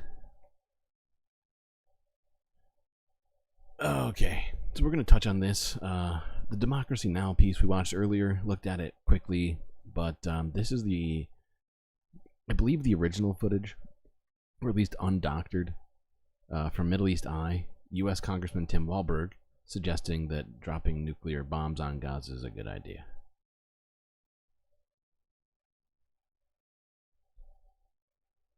Are we spending our money to build a port for that? Good God, that's loud. Hold on, sorry, Chad, that just broke me and my ears. Are we spending our money to build a port for them? Yeah, it's Joe Biden's reason. We need to get humanitarian aid into Gaza. I don't think we should. I don't think any of our aid that goes to Israel to support our greatest ally, arguably maybe in the world, to defeat Hamas and Iran and Russia, and probably North Korea's in there and China too, with them and helping Hamas. We shouldn't be spending a dime on humanitarian it should be like Nagasaki and Hiroshima. Well, you heard him. Now, I don't know if you're familiar with this statistic, but early on, I think like a couple months in, Israel had already dropped twice as much explosive power, essentially, if you add it all up, on Gaza as had been dropped on Hiroshima or Nagasaki. Many people are now comparing the destruction to Dresden and other sorts of atrocities in recent history.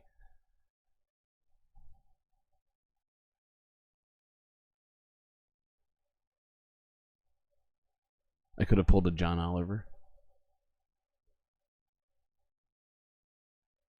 I couldn't have pulled. I'm confused. What does a John Oliver count as? I feel like he's got all sorts of sticks.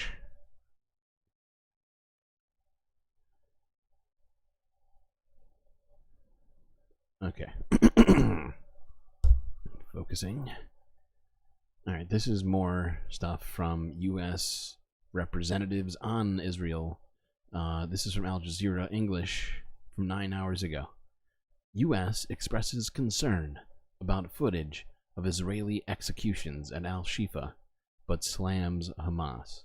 Now, if you haven't somehow heard about this yet, the one remaining functional to some limited degree hospital in Gaza, Al-Shifa, was recently destroyed by Israel, where a bunch of different atrocities have been accused. Beyond the obvious fact that attacking a hospital such as that is a war crime, but apparently there was a number of other just horrific things that have been done over the weekend. Anyways, this goes into some detail. We're not going to watch the whole thing, but let's do this. Political path. Settle down, Matt. Here we go. And we are taking you live to the U.S. State Department now, where they're holding a press conference. Let's listen in. Be protected sites, but it is concerning that after Israel had conducted an operation earlier in this campaign to clear Al-Shifa, that Al-Shifa again was apparently infiltrated by Hamas fighters. And so two things about that. One, look, obviously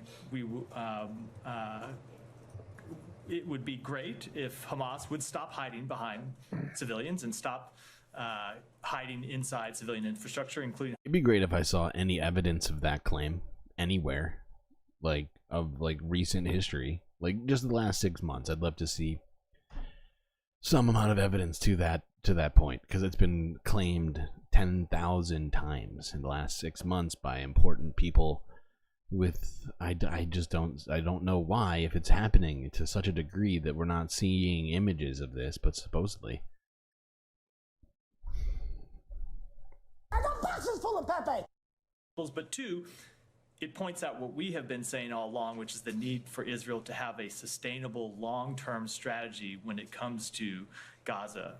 That it's not enough to just clear certain neighborhoods or... Oh my God. You know what? I did watch that one. And that's exactly what just happened. Except it wasn't a bit. That was real. That was just what happened. Hospitals or any other geographic areas or buildings of Hamas. But wait, they need to have a long-term sustainable strategy that is not just a security strategy, but also a political strategy if they really want to secure the future of Israel against the terrorist threat that has to date emanated from Gaza. Right. So you don't have any comment on what you've seen from the aftermath of the 2-week operation against the hospital? Not beyond what I just. All right. Just and then when you just say, and this will be it for me, when you say Israel needs a sustainable long-term strategy for Gaza, have you seen one yet? from them? We have not yet seen one. No, we have not yet seen one of those. By the way, that sound shot right there, that's Olay during the Eric Adams interview, where at some point he's saying some extra dumb stuff, and she's just going, And I don't know. I just needed it, so it's on the soundboard now. That's what we have been in conversation with him about. Yeah, but presumably the meeting today is just about Rafah, right? It's just about Rafah, and the point. I mean, a sustainable long-term strategy means something beyond a military strategy. It means a political path as well. Right.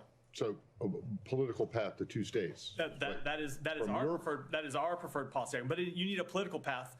Of some have you sort seen? forward. Have you seen one from the Israelis that is even short of two states? At this point, we have not known. All right. Thank you. Thank you. Just follow up on Al Shifa. Israel has given some numbers. 200 militants have been killed. 900 suspected militants detained, of whom some 500 have been identified as Hamas. Does the United States have any assessment that these numbers are correct? We don't have an independent assessment, no. Do you have an assessment on how many civilians around that operation have been killed? We do not. Jesus Christ. Moving on to this. I love how we're just operating on no information, and our supposed greatest ally in the region is giving us nothing.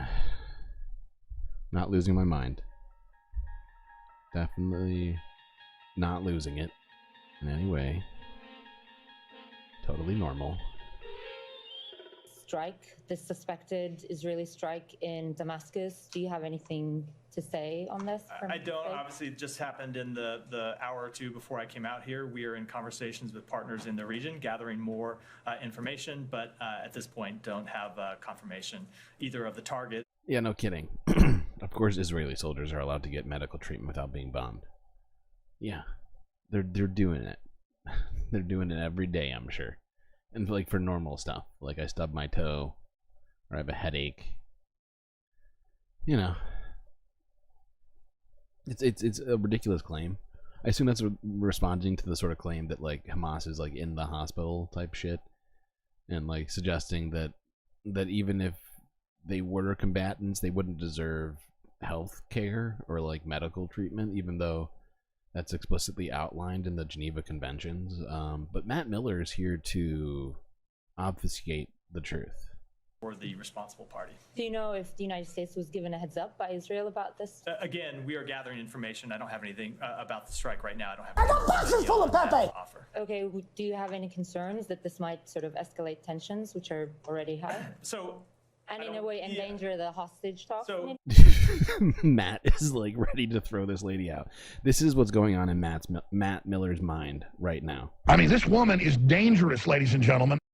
I don't want to, before we have gathered information about what exactly this was, I don't want to speak to it specifically, but of course we are always concerned about anything that would be escalatory or cause an increase in conflict in the region. It has been one of the goals of this administration since October 7th to keep the conflict from spreading, recognizing that Israel has the right to defend itself from adversaries that are sworn to its destruction. Yeah, he probably does dread going to that podium. His entire job is basically gaslighting the media into accepting his narrative. It's been going worse and worse lately for him, and I'm starting to feel bad. I think we need to let up here on poor Matt Miller. He's just having such a hard time. And maybe we've just been too tough on him. I don't know. Just kidding. To the hostage talks, there's no reason why this incident should have any impact on the hostage talks. We have long believed it is in the interest of everyone to see these hostage talks succeed, because you would not just see a relief to the civilian population in Gaza that desperately needs it.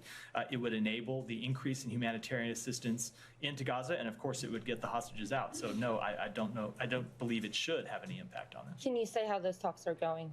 I don't have any new assessment. Wait, I'm sorry. I gotta hear that again. That was a very stupid sentence. I was lulled into accepting, but now I feel like I have to rehear. Because you would not just see relief to the civilian population in Gaza that desperately needs it. It would enable the increase in humanitarian assistance into Gaza. And What is this question? What is this in response to? Hold on. These hostage talks succeed because you would not just see relief to the civilian population in Gaza that desperately needs it. It would enable the increase in humanitarian assistance into Gaza, and of course it would get the hostages out. So no, Okay. Well, yeah, but what are we doing to actually facilitate these talks? For real, for real. Because I've seen almost nothing done. What America has been doing lately is coming up with circuitous ways to not really give Palestinians aid. I know that. I know that talks have failed numerous times because Israel keeps coming in with new demands at the goal line, and the U.S. has essentially said, that's not our thing. We're not really involved here, and kind of blaming everybody but ourselves. I'm not losing my mind. I know that. Everything's fine. No, I don't believe it should have any impact on it. Can you say how those talks are going?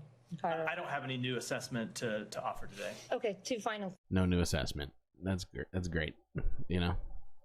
This is about this is from last week about these authorizations of these bombs. He does kind of have doll skin. I think you're right. You're right. Chad is right about this. I don't know who said that. Mona. Yeah. Yeah. Yep. It's a fact.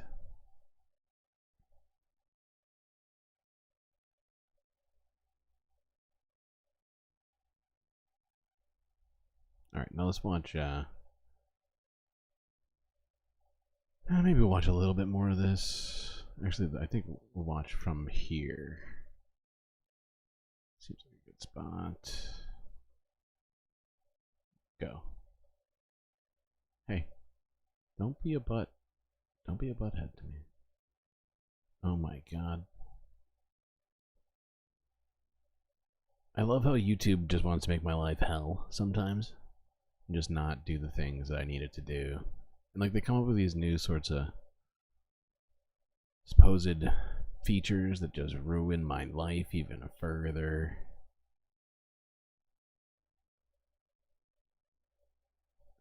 I swear to God, every single picture of Matt Miller, guy genuinely looks concerned. Which makes me think that he knows what he's doing is definitely wrong, but he just keeps going, and I don't get it. Were actually targeted, not by mistake or by. Does this trouble you that a media organization just becomes the target of the Israel and become part of the targets in this war? So, with respect to targeting, I mean targeting in a sense, not through a law passed by the Knesset, but I think with respect to potential military targeting, Israel has said very clearly that that's not what they have done. Obviously, that would be incredibly inappropriate. You've heard the secretary. Oh, good. Well, as long as they said it's not what they've done, I guess it's fine then, right, chat? Like, was nothing to see here. Nothing to see here at all. Done.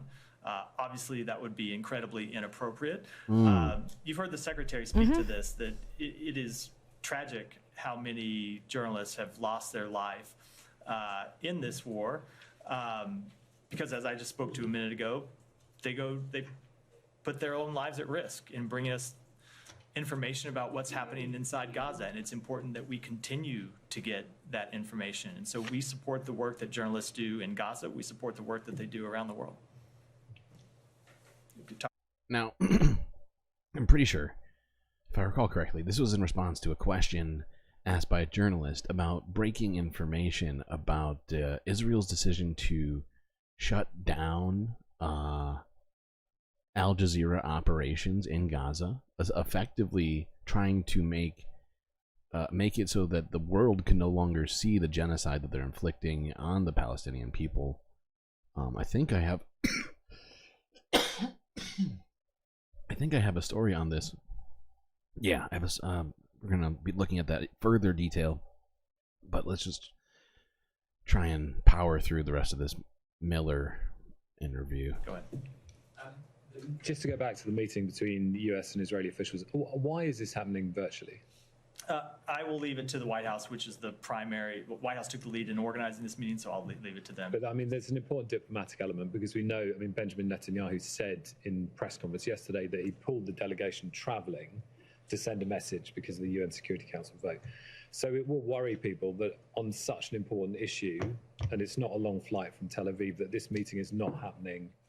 We have been listening there to the U.S. State Department spokesperson Matthew Miller, who's holding a news conference addressing many issues, but all to do with Israel's war on Gaza, including its siege, the aftermath of its siege on Al-Shifa Hospital, and importantly, the latest attack on the Iranian embassy building, on the Iranian embassy compound, rather, in the Syrian capital, Damascus. Listening into all of this is our White House correspondent, Kimberly Halkett. She's live for us in Washington, D.C. Good to see you, Kimberly. And Matthew Miller saying that they don't have their own information, they don't have confirmation, he said, of the target or the responsibility, but they're working with partners in the region to find out more. That's right. Not only was this a focus of questions at the State Department briefing that has, as we see, still is ongoing, but also the White House briefing that has just wrapped up with the press secretary, Karine Jean-Pierre. This is... You think Matt Miller has a resting cringe face? Something that was developing as that White House briefing was ongoing, and as a result, the press secretary was unable to comment, but did say that the U.S. President Joe Biden was aware, he had been briefed about the missile attack on the Iranian consulate compound, and that the team was looking into it. And this is something that has been confirmed by Matthew Miller, the spokesperson for the U.S. State Department. So from the standpoint of the Biden administration, they are keenly aware of what has taken place and are keenly aware of the ramifications of this attack. What you have heard there from Matthew Miller is, of course, when they talk about ramifications, they are concerned about a broader escalation. This is something that the Biden administration has been concerned about, Israel's war on Gaza, for some time. We've seen this with regard to spillage into Lebanon, when there have been concerns about Israel looking for Hamas fighters into Lebanon, and there's certainly going to be concerns about any sort of Iranian proxies and... Yeah. Yeah, Israel's just making the situation worse and worse. Not just for themselves or for Gazans or the people living around them, but for America. Because at this point, America has at least shifted stances, made it public, and Israel's just kind of doing still what they're doing, which I think we told them pretty specifically not to go attacking waterfalls. I mean, Al-Shifa Hospital and or Rafah in general. And if I'm not mistaken, let me just double check this.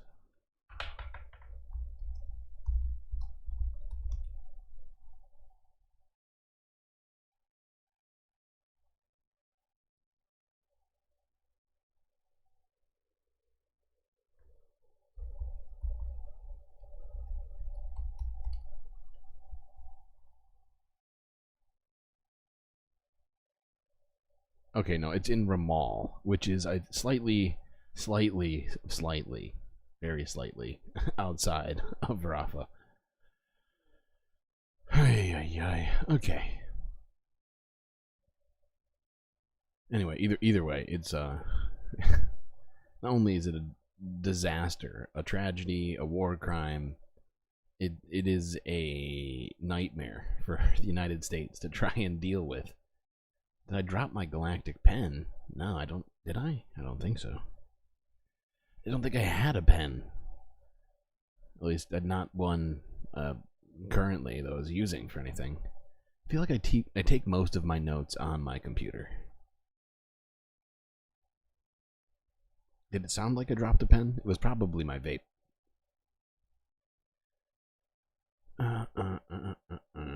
What's next? Okay, another Al Jazeera video.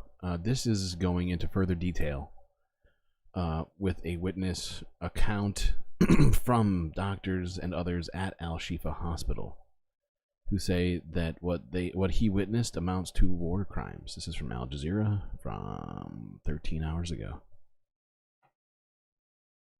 It was probably my vape.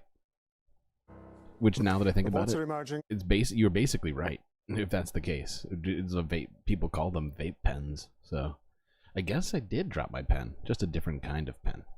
Israeli atrocities during its siege on Gaza's Al-Shifa hospital that, if proven, would constitute the most heinous of war crimes. According to a statement released by Hamas and based on witness accounts, Israeli troops carried out horrific executions of civilians. Dozens of decomposing bodies have been found in the medical compound. Local officials say around 300 Palestinians were killed. There are reports, and I've got to stress that these are unconfirmed at this time, that some of the victims had their hands tied and they were buried alive. And others, according to eyewitness accounts, were crushed with tanks in what appears to be an attempt to cover up evidence. The most agonizing moment is when the Israeli soldiers shot dead civilian men before our own eyes. Some were shot dead, others were buried alive in ditches. Most of the dead bodies were bulldozed and buried by the Israelis. I saw many young men handcuffed and blindfolded, thrown in a ditch and buried with sand. We witnessed it all. It happened before our own eyes. Abu Afhashi is director of the Palestinian Medical Relief Society. He's joining us from the site of the Al-Shifa Hospital in Gaza City. We're going to be talking to him through a translator. Sir, thank you very much indeed for being with us on Al Jazeera. I hope you can hear me okay. Can you describe to our viewers, first of all, what it is you can see and hear and possibly smell as well, because that is a sense that people cannot get watching on TV?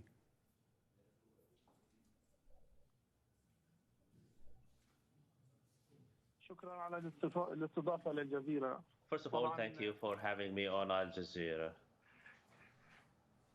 I am a Palestinian citizen. I lived through this war. Your 8-ball says all signs point to genocide. Interesting. I'll be honest, I don't think you need an 8-ball to figure this one out. Just saying, nothing against you.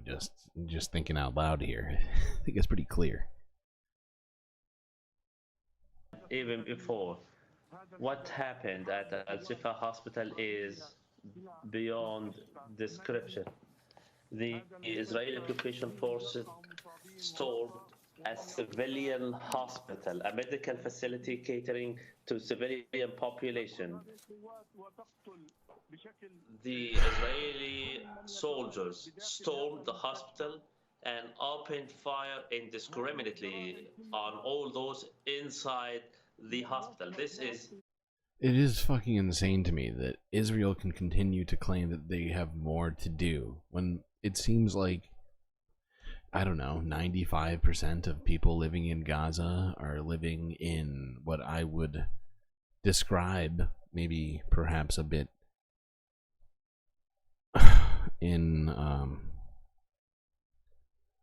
indelicately, as mass graves, somewhere between mass graves and camping sites.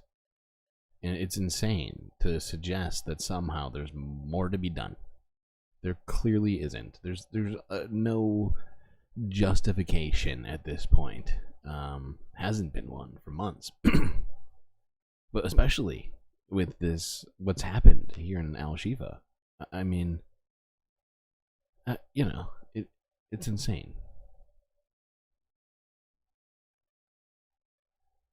Sorry, Jim, I'm just going off. There's plenty more to listen to here. This is unprecedented in history.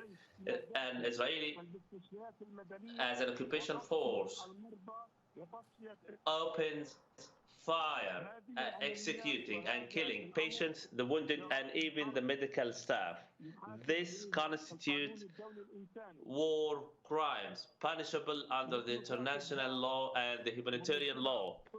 And as I said, the medical... What's crazy to me is that we've seen pictures of this place. I don't know if you remember what it looks like anymore, but we've seen pictures of this place like a bunch of fucking times. Like video from outside of it.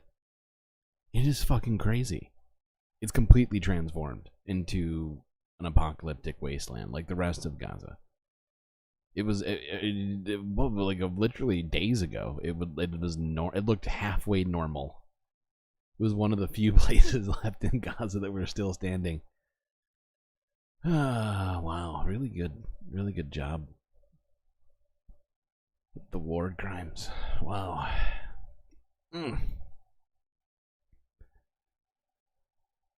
Okay, there's a bunch more of this.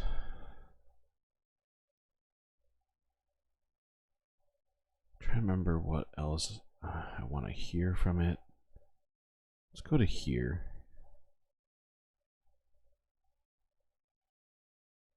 Were killed, others tortured, and the rest was released. We have seen pictures of the level of destruction that has happened at Al-Shifa You flipped a table, Gabby. I support that. Hospital. Can you give us an indication of anything that is remaining, or is the entire hospital now not working?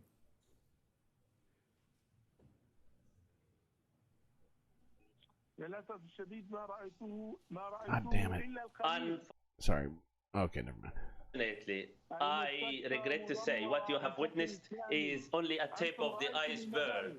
The entire hospital is ruined. You have seen the buildings charred and the traces of flames, but you did not see what's inside. All the medical appliances, all the medical equipment, all the medical supplies were torched, destroyed, and set fire on by the Israeli occupation soldiers.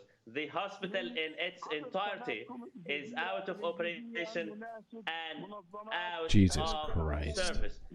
It looks like it's The Walking Dead, or like what The Walking Dead wished they could have done.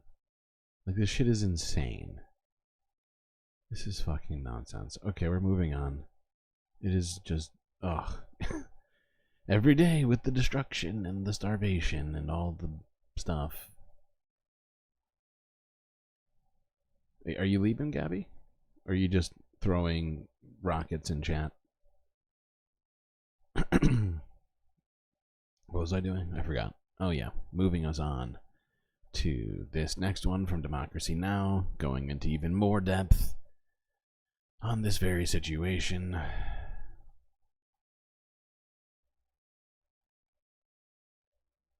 Whoops, what just happened?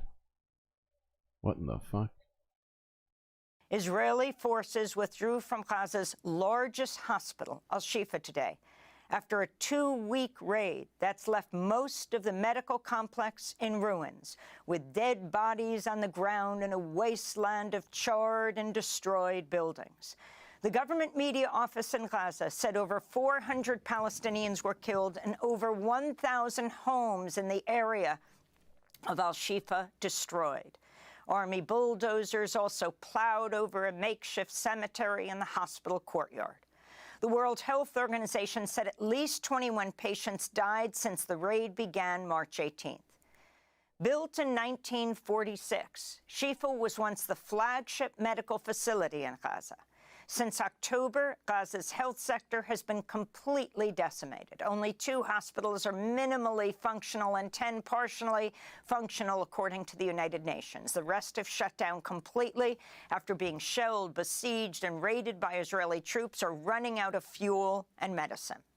On Sunday, an Israeli airstrike hit a tent encampment outside of Al-Aqsa Martyrs Hospital in Deir al-Balah. The attack killed 2 Palestinians and injured 7 journalists. The death toll in Gaza is nearly 33,000, including 14,000 children. Many thousands of others are missing under the rubble and presumed dead. The number of wounded has topped 75. These images are so tough. And like stuff like this just absolutely blows my fucking mind. Like looking at it, it's like it's just so frustrating. Oh, God. Okay. Sorry, chat. We're going back. I just noticing things. I mean, that shit just looks like Book of Eli type, just and I I know we joke about doomerific stuff on here. Well, not joke, but what's the word? It just is frustrating that it looks like genuinely looks like the apocalypse for Palestinians right now. I can't imagine being there. Tossing tables. Tables are just getting thrown everywhere in chat. Nobody's safe. Certainly tables aren't. A British Palestinian reconstructive surgeon. He worked in Gaza for over a month as a volunteer with Doctors Without Borders, treating patients at both Al-Shifa and Al-Ali Baptist hospitals. He's joining us from London. Welcome to Democracy Now! It's great to have you with us. So you have heard the news, Dr. Abu Setha. Al-Shifa destroyed, the largest medical complex in the Gaza Strip. Can you talk about its significance and then talk about your experiences when you were in Gaza? First of all, if you'll allow me, Amy, I'd like to start by paying tribute to my friend and colleague, Dr. Ahmed Al-Maqadmi, a young, brilliant plastic surgeon with whom I had worked at Shifa during this war and at Al-Ahli Hospital. And I'd worked with him before during the 21 war and during the Marches of Return. His body, alongside that of his mother, were found today when the Israeli troops withdrew, and they had been executed by the Israeli army while trying to escape Shifa. Dr. Ahmed was a brilliant and dedicated young surgeon who had won the Humanitarian Fellowship of the Royal College of Surgeons of England. And it's critical that we remember their names and we remember their stories. And today I want to send my love to his wife and to his children, both under the age of 5, who are now left without a husband and a father, along with so many of my colleagues who we've lost. This is the second plastic surgeon who I had worked with at Shifa, who has been killed by the Israelis, and over 345 doctors and nurses and paramedics who've been killed by the Israelis, intentionally targeted. Jesus. It's unbelievable.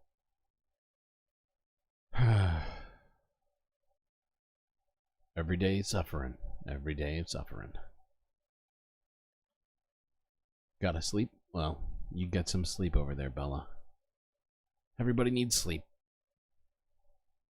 Now, with regards to Shifa, Shifa was 30% of the capacity of the health system in Gaza.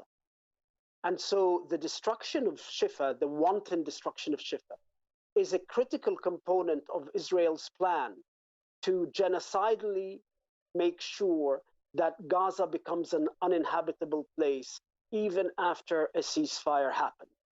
By destroying Shifa and making sure that it is irreparable, the Israelis are trying to make sure that for years to come, Gaza does not have a functioning health system. Shifa now needs to be completely demolished and a new building and a new hospital built, which means you're looking at 3 to 5 years once the building starts. This is part of the genocidal machine. But for me, as someone who has, I reached Shifa Hospital on the 10th of October, on the morning of the Tuesday, and was in Shifa on and off throughout my whole 43 days in Gaza. It is not just the Israeli soldiers and the Israeli leaders, the genocidal tip of the iceberg that I blame. I blame the Western journalists who perpetuated the narrative that militarized the hospital as a justifiable and an acceptable target to the Israelis. These genocide enablers, these Western journalists, from the very beginning, peddled these stories that the Israelis were feeding them about Shifa being on top of this massive complex of command and control center. And their job was to enable the genocide to take place. Ah, boy. Well, there's like another 15-20 minutes of that, and if you want to watch the whole thing, I certainly wouldn't blame you. You know where to find it, of course, at Democracy Now! With some of the best remaining journalists in the world, it would seem.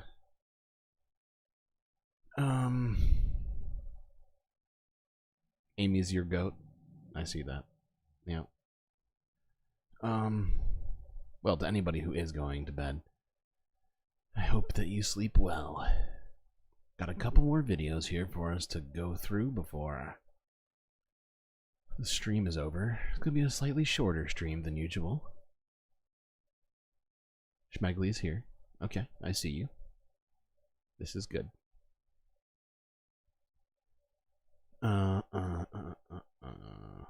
So these next two videos are pretty frustrating. Well, actually, no. We got one quick one. This is just more footage I just wanted us to look at.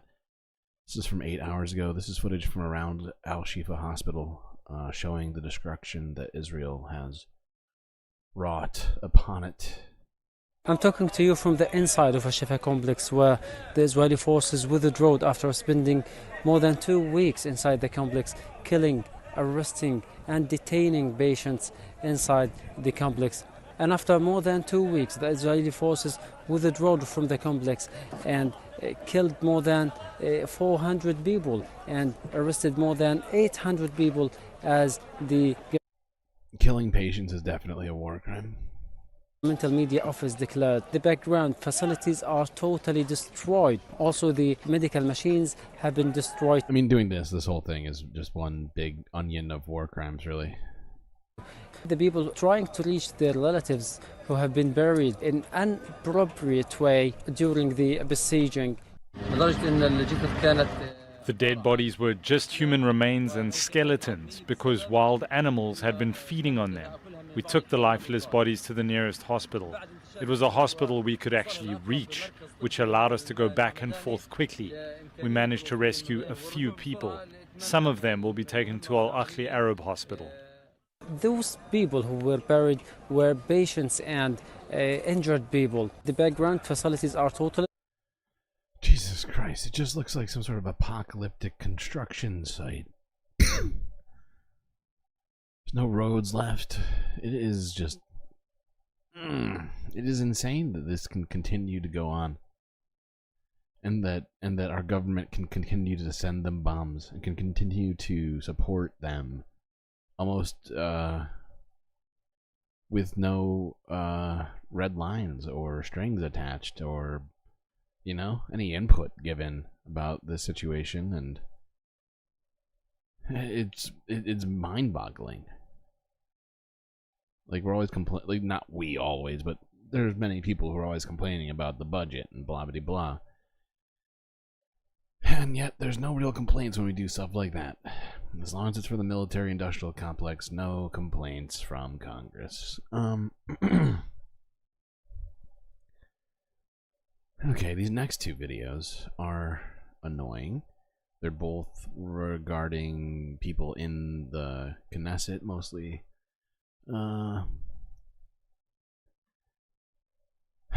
Just, anyway, the first one. Al Jazeera English from 7 hours ago. Knesset passes a law that could shut down Al Jazeera in Israel.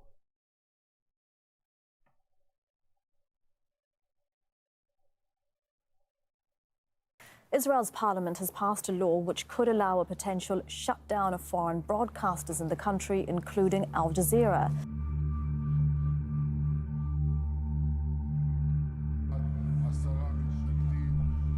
Wait. Sorry, I didn't get in fast enough with the reading. Go back, please. The Knesset voted overwhelmingly in favor of the law, which allows Israel to temporarily shut down any broadcaster it deems a threat to national security. I announced that the bill to prevent broadcasters from harming the state security on interim order Iron Swords until 2024 was accepted in the second and third readings and will be entered into the law book. Jesus Christ. It's fascism, folks. It's fascism. The terrorist channel Al Jazeera will no longer broadcast from Israel. Benjamin Netanyahu. I intend to act immediately in accordance with the new law to stop. Asked about the vote, a State Department spokesman said the U.S. supports the work of a free press. We support the independent free press anywhere in the world, and we think the work that the independent free press does is important everywhere in the world. And much of what we know about what has happened in Gaza is because of reporters who are there doing their jobs, including reporters from Al Jazeera. Al Jazeera Media Network has responded with a statement calling Netanyahu's comments lies that incite against the safety of our journalists. In an escalating move, Israeli Prime Minister Benjamin Netanyahu launched a frantic campaign against Al Jazeera, accusing it of harming Israel's security, actively participating in the October 7th attack, and inciting against Israeli soldiers. Al Jazeera Media Network condemns these statements and sees them as nothing but a dangerous, ludicrous lie.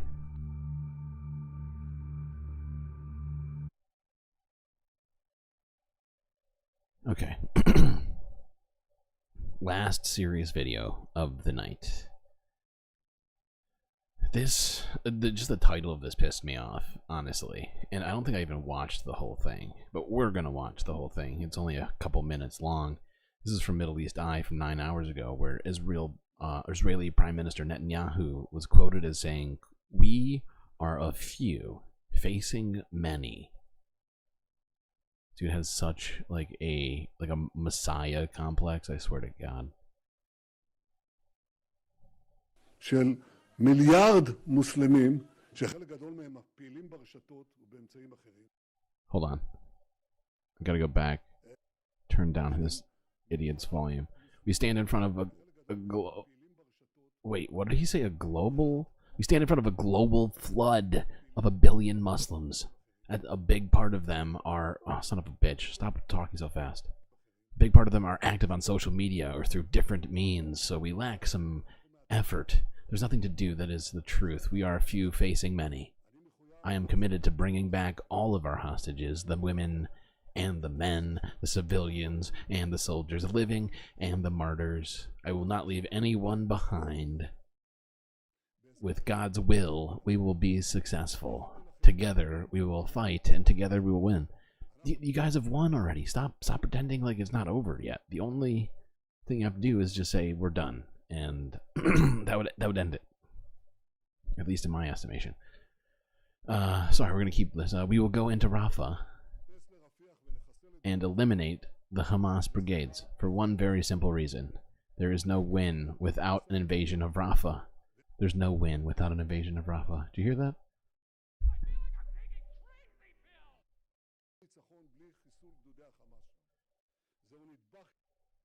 Oh god, I hate this dude. He's a freaking idiot. It is an essential part of our objectives for this war that also include the return of all of our hostages. If you wanted the hostages back, you should have accepted the deal that was offered like 3 weeks in. Without a win, simply there is an existential threat to our existence. Every single day this guy comes up with another thing that is needed for a win. It's just pushing the goalpost. And it's so frustrating because he's pushing the goalpost back on genocide, which is ridiculous. Appreciate your support up until... Whatever, we're done. I know I said we were going to watch this whole thing, but it's pissing me off. Moving away from this. God damn you. Anyways, I think that the thing that was said early on, saying that we are few facing many, is this sort of like messiah... a victim complex of not just Benjamin Netanyahu, of most of the people representing Israel, suggesting that somehow they are they're weak compared to the massive numbers. I mean, he said a bunch of racist stuff in there, suggesting that the entire globe, every Muslim was against Israel, and it's fucking craziness, right? It is textbook racism, and God, he's just a gross person. And I don't understand how he can stand there and suggest any of this while Israel's one of the only countries in the area with nuclear power, while they receive billions and billions of dollars in aid for military shit. Like, oh, we're in such... How many... I would point out this. There have been almost zero casualties on the Israeli side. In comparison to what's happened so far, it is a drop in the bucket. And it's a ridiculous suggestion. Anyway, let's watch something to pick our spirits up to some degree. Although, excuse me, god damn, clearing my throat way too much today. This is another Sammy Obeid video, and I know we've watched maybe a couple of these over the last month or so, but I felt like we needed to pick up today, mostly because there was a lot of garbage. Even in a short stream, it just felt like a stressful stream for whatever reason. I don't know why. Probably because everywhere I turn, something fucked up is happening. So, let's watch this little comedy special, or at least this part of this comedy special from Sammy Obeid, where the crowd goes to war over Palestine.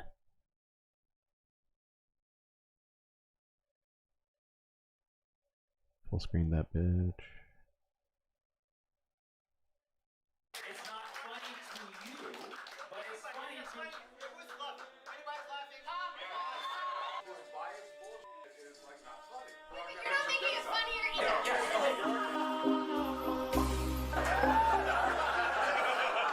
I've been doing stand-up for 17 years now. Hitting 17 years this year. Yeah, I told this to my friend. He's like, damn, 17 years, why aren't you famous? I'm like, well, it's a choice, obviously. This was my 17-year plan. Yeah. To be headlining the best.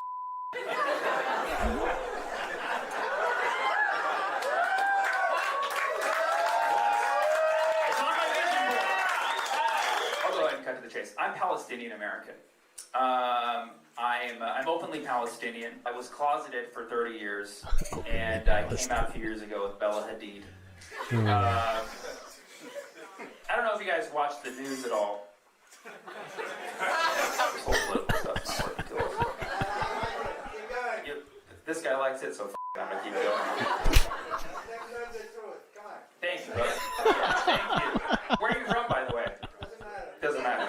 Doesn't matter. That's the spirit right there. Just bring it. Just bring it. No, I have to talk about this. I'm recording it. I know, like, when I perform for general audiences, I have to feel them out first. But I still have about 10 more minutes on it. Because growing up Palestinian, man, we didn't have the best PR. We never had good PR in this country. They would always portray us as terrorists. It was f***ed up. So I had to tell people, hey, I'm a proud Palestinian, okay? This is what a proud Palestinian... I'm sorry, I'm yelling. I'm a proud Palestinian. This is what a proud Palestinian looks like, okay? And I'm very friendly. Yeah. Yes, I'm extremely friendly. I put the pal in Palestinian, all right? Does anybody here actually have a Palestinian friend? They're good friends. They're good friends. They're good friends. And very loyal, okay? And fun to hang out with, too. Want to play catch? Great throwing arm. You know what I mean? Great. Good friends. We'll remember your birthday. We don't forget things that happened 75 years ago. Yeah, this is, now I'm actually discovering you're not only not into the subject, you're against what I'm saying. I'm feeling it. I'm feeling it. Hey, there's no reason to get tense, okay? This is actually a good opportunity for growth for both of us, okay? Well, do you support the two-state solution? Hamas does not. I'm not, but Oh, he's Palestinian, so he's got to answer for Hamas now. Even though he's American. But I'm not, okay. Hey, this is not the time to leave, guys. This is the time to stay and see what happens. The people who are leaving, you're Yep. the people who are not helping. We're trying to work out a peace agreement in real time. Exactly. Now, Oh, good to see you, Disco. I'm not Hamas, okay? At the end of the day, you have 6 million Jewish people there. You have 6 million Palestinians there. There has to be a way to figure this out without a genocide. Okay? That's my position. Figure it out without a genocide. That would be incredible. Although I do feel like that. What's it called? No, that's not the right phrase. I need a phrase book, chat. Thank you. Okay? The word genocide, it troubles a lot of people. And trust me, I posted about this. I said the word genocide, and people would direct message me and be like, hey, I don't think it's a genocide. And I'd be like, why? They're like, I don't feel like it's a genocide. Okay, we're going by your feeling now. That's how it's like, why didn't you comment this on my page? Like, you didn't, instead of, you genocide into my DMs. But the point is, people get very tense about the word, but we can all agree that genocide is mass harm inflicted onto a population. We all know that's what genocide is in some shape or form, okay? That's not what genocide is. That's not what Okay. It's a very broad definition. Oh no, we got a professor in the front row. Watch out. Okay, go, please, go ahead. Please.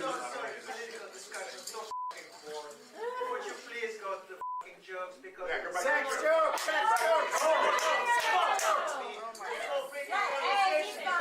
Because you come from this narrow faith, but I think it's boring. Wow, this guy's very, very upset. Actually, first of all, I was booked by a friend, so I cannot. Okay, make some noise if you think this is extremely as boring as that. He's not wrong about this one. Chat, I mean not chat, but just called the audience chat. Jesus Christ. I have stream brain. The audience is literally going to war right now. And since it's in America, I'm concerned that it might actually escalate to something. Okay, so you are completely bored by the stuff. I started on the other side, but we agree on the. Come shake my hand, sir. Come shake my hand, sir. Watch this. We have two different places. We are literally working a solution out in real time. Do you think that's boring? Because you know what? You're right. Because you know what is boring? World peace is extremely boring. Because once world peace, we'll have nothing to fight about. It's extremely boring. It's a hilarious but very, very cogent point. Peace is boring. That's kind of the definition of peace, if you look it up. Fucking human brain. Why does human brain have to like non-peace more than peace?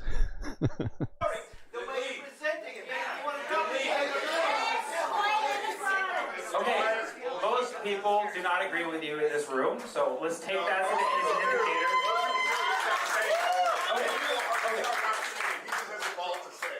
Okay, so you also find it boring. You find this topic boring. I would find it boring. I would say this biased bullshit is like not funny. I am biased. Yes, I am biased. Your view is biased, right? Did anybody think anything I was saying tonight was funny? Yeah. The porn stuff was funny. You think that was funny, okay? Did anybody find any part of the Palestine stuff funny? Just be honest with me. Okay, that is the majority of the room, okay? So let's be honest here, because I am biased and you are biased, but we also must acknowledge facts, okay? So, I'm presenting my biased view, and yes, I'm inserting into humor. That's what comedy is. It's a narrative experience. It's not about your experience, it's about my experience. It's not funny to you, but it's funny to... Anybody's laughing?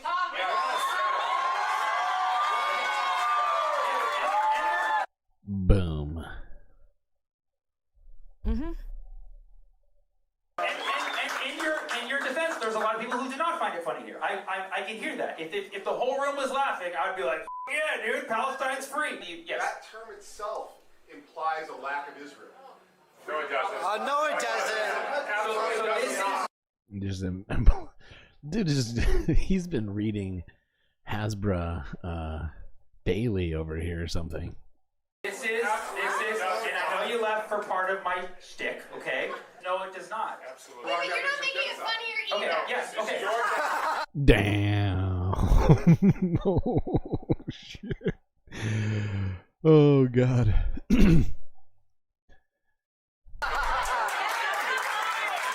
Thank you so much. The United States has never applied genocide to the decimation of Native Americans in this country. Millions of Native Americans have been genocided in this nation. See, this is what you get. You need to understand the broader concept of genocide and how it applies.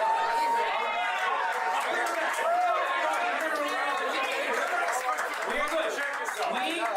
We will finish this show on a high note. Trust me. Trust me. Okay, remember, I'm not a politician, I'm an artist. And sometimes art can make you angry. Sometimes art can make you angry. Sometimes it can make you upset. Sometimes it can make you bored. Okay? That's not how I'm going to end this show. Point is that we're here, okay, and we believe in peace. We believe. You have to. You have to believe in it. You have to believe in it.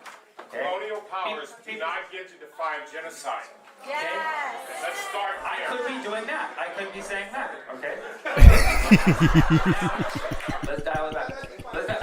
Obviously, you and I agreed, right? That was the first thing we said. You and I were like two peas in a hummus pot, right? Okay? Two-piece solution. Oh, God. We're trying to make peace. We're trying to make peace. Okay? Okay? It's a different two-piece. A two-piece. Yes. Fuck you. Come on the road with me.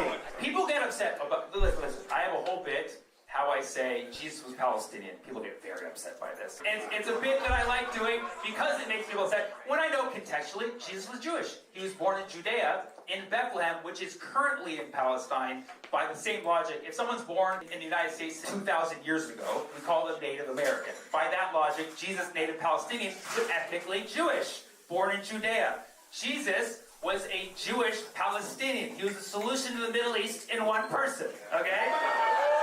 Right? And we know this. We know Jesus was Jewish because he didn't celebrate the Christian holidays, right? Right? Didn't do Christmas, right? For sure didn't like Easter. Did not like that one. Every Christmas Eve, he catch him at a Chinese restaurant. He was a nice, young Jewish man, right? That's funny. Right?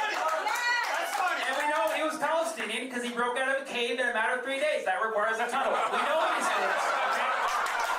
Jesus was Jewish, Palestinian, and probably black. He was probably black. He could have gone to any college he wanted.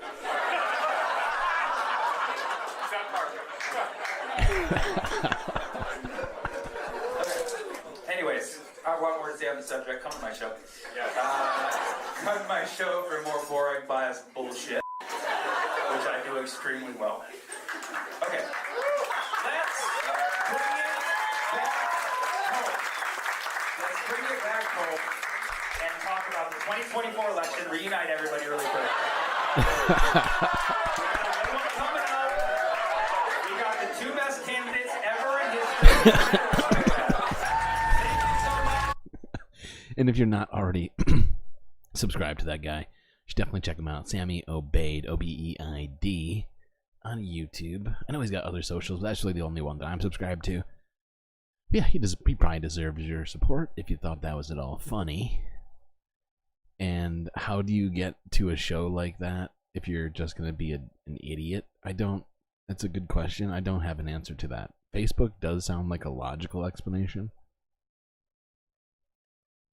Does seem logical. Okay. What? Oh, really? Is that true? Okay. Oh.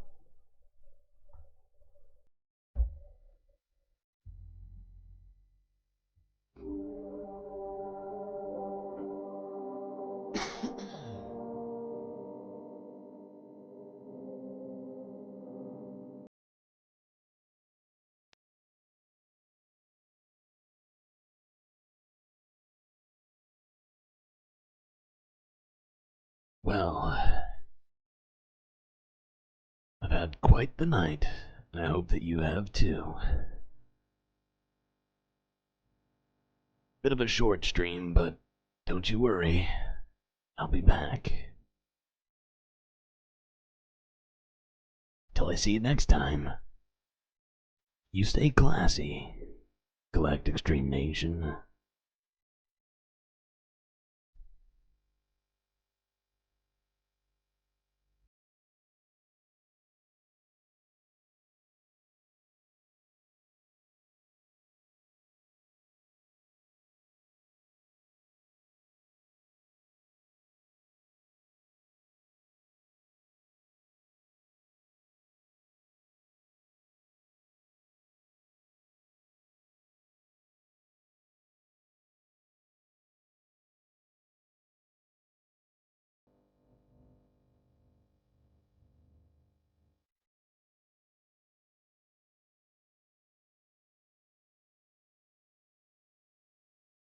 Can't forget this. These are your galactic patrons who have helped produce this show. Gabby, Goth Dogs, Aaron W., The Anti-Corporatist, Vincent Morales, and Pitchfork's Dragon. They've all made the decision to go to this link here in chat and help me in producing the Galactic News Network.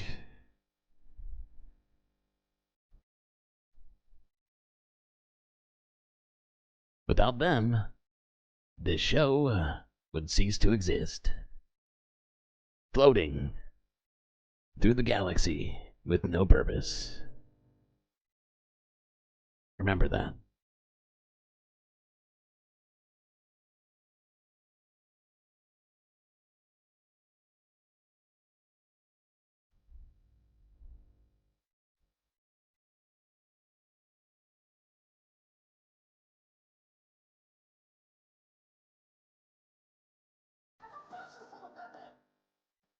Jesus ain't say that.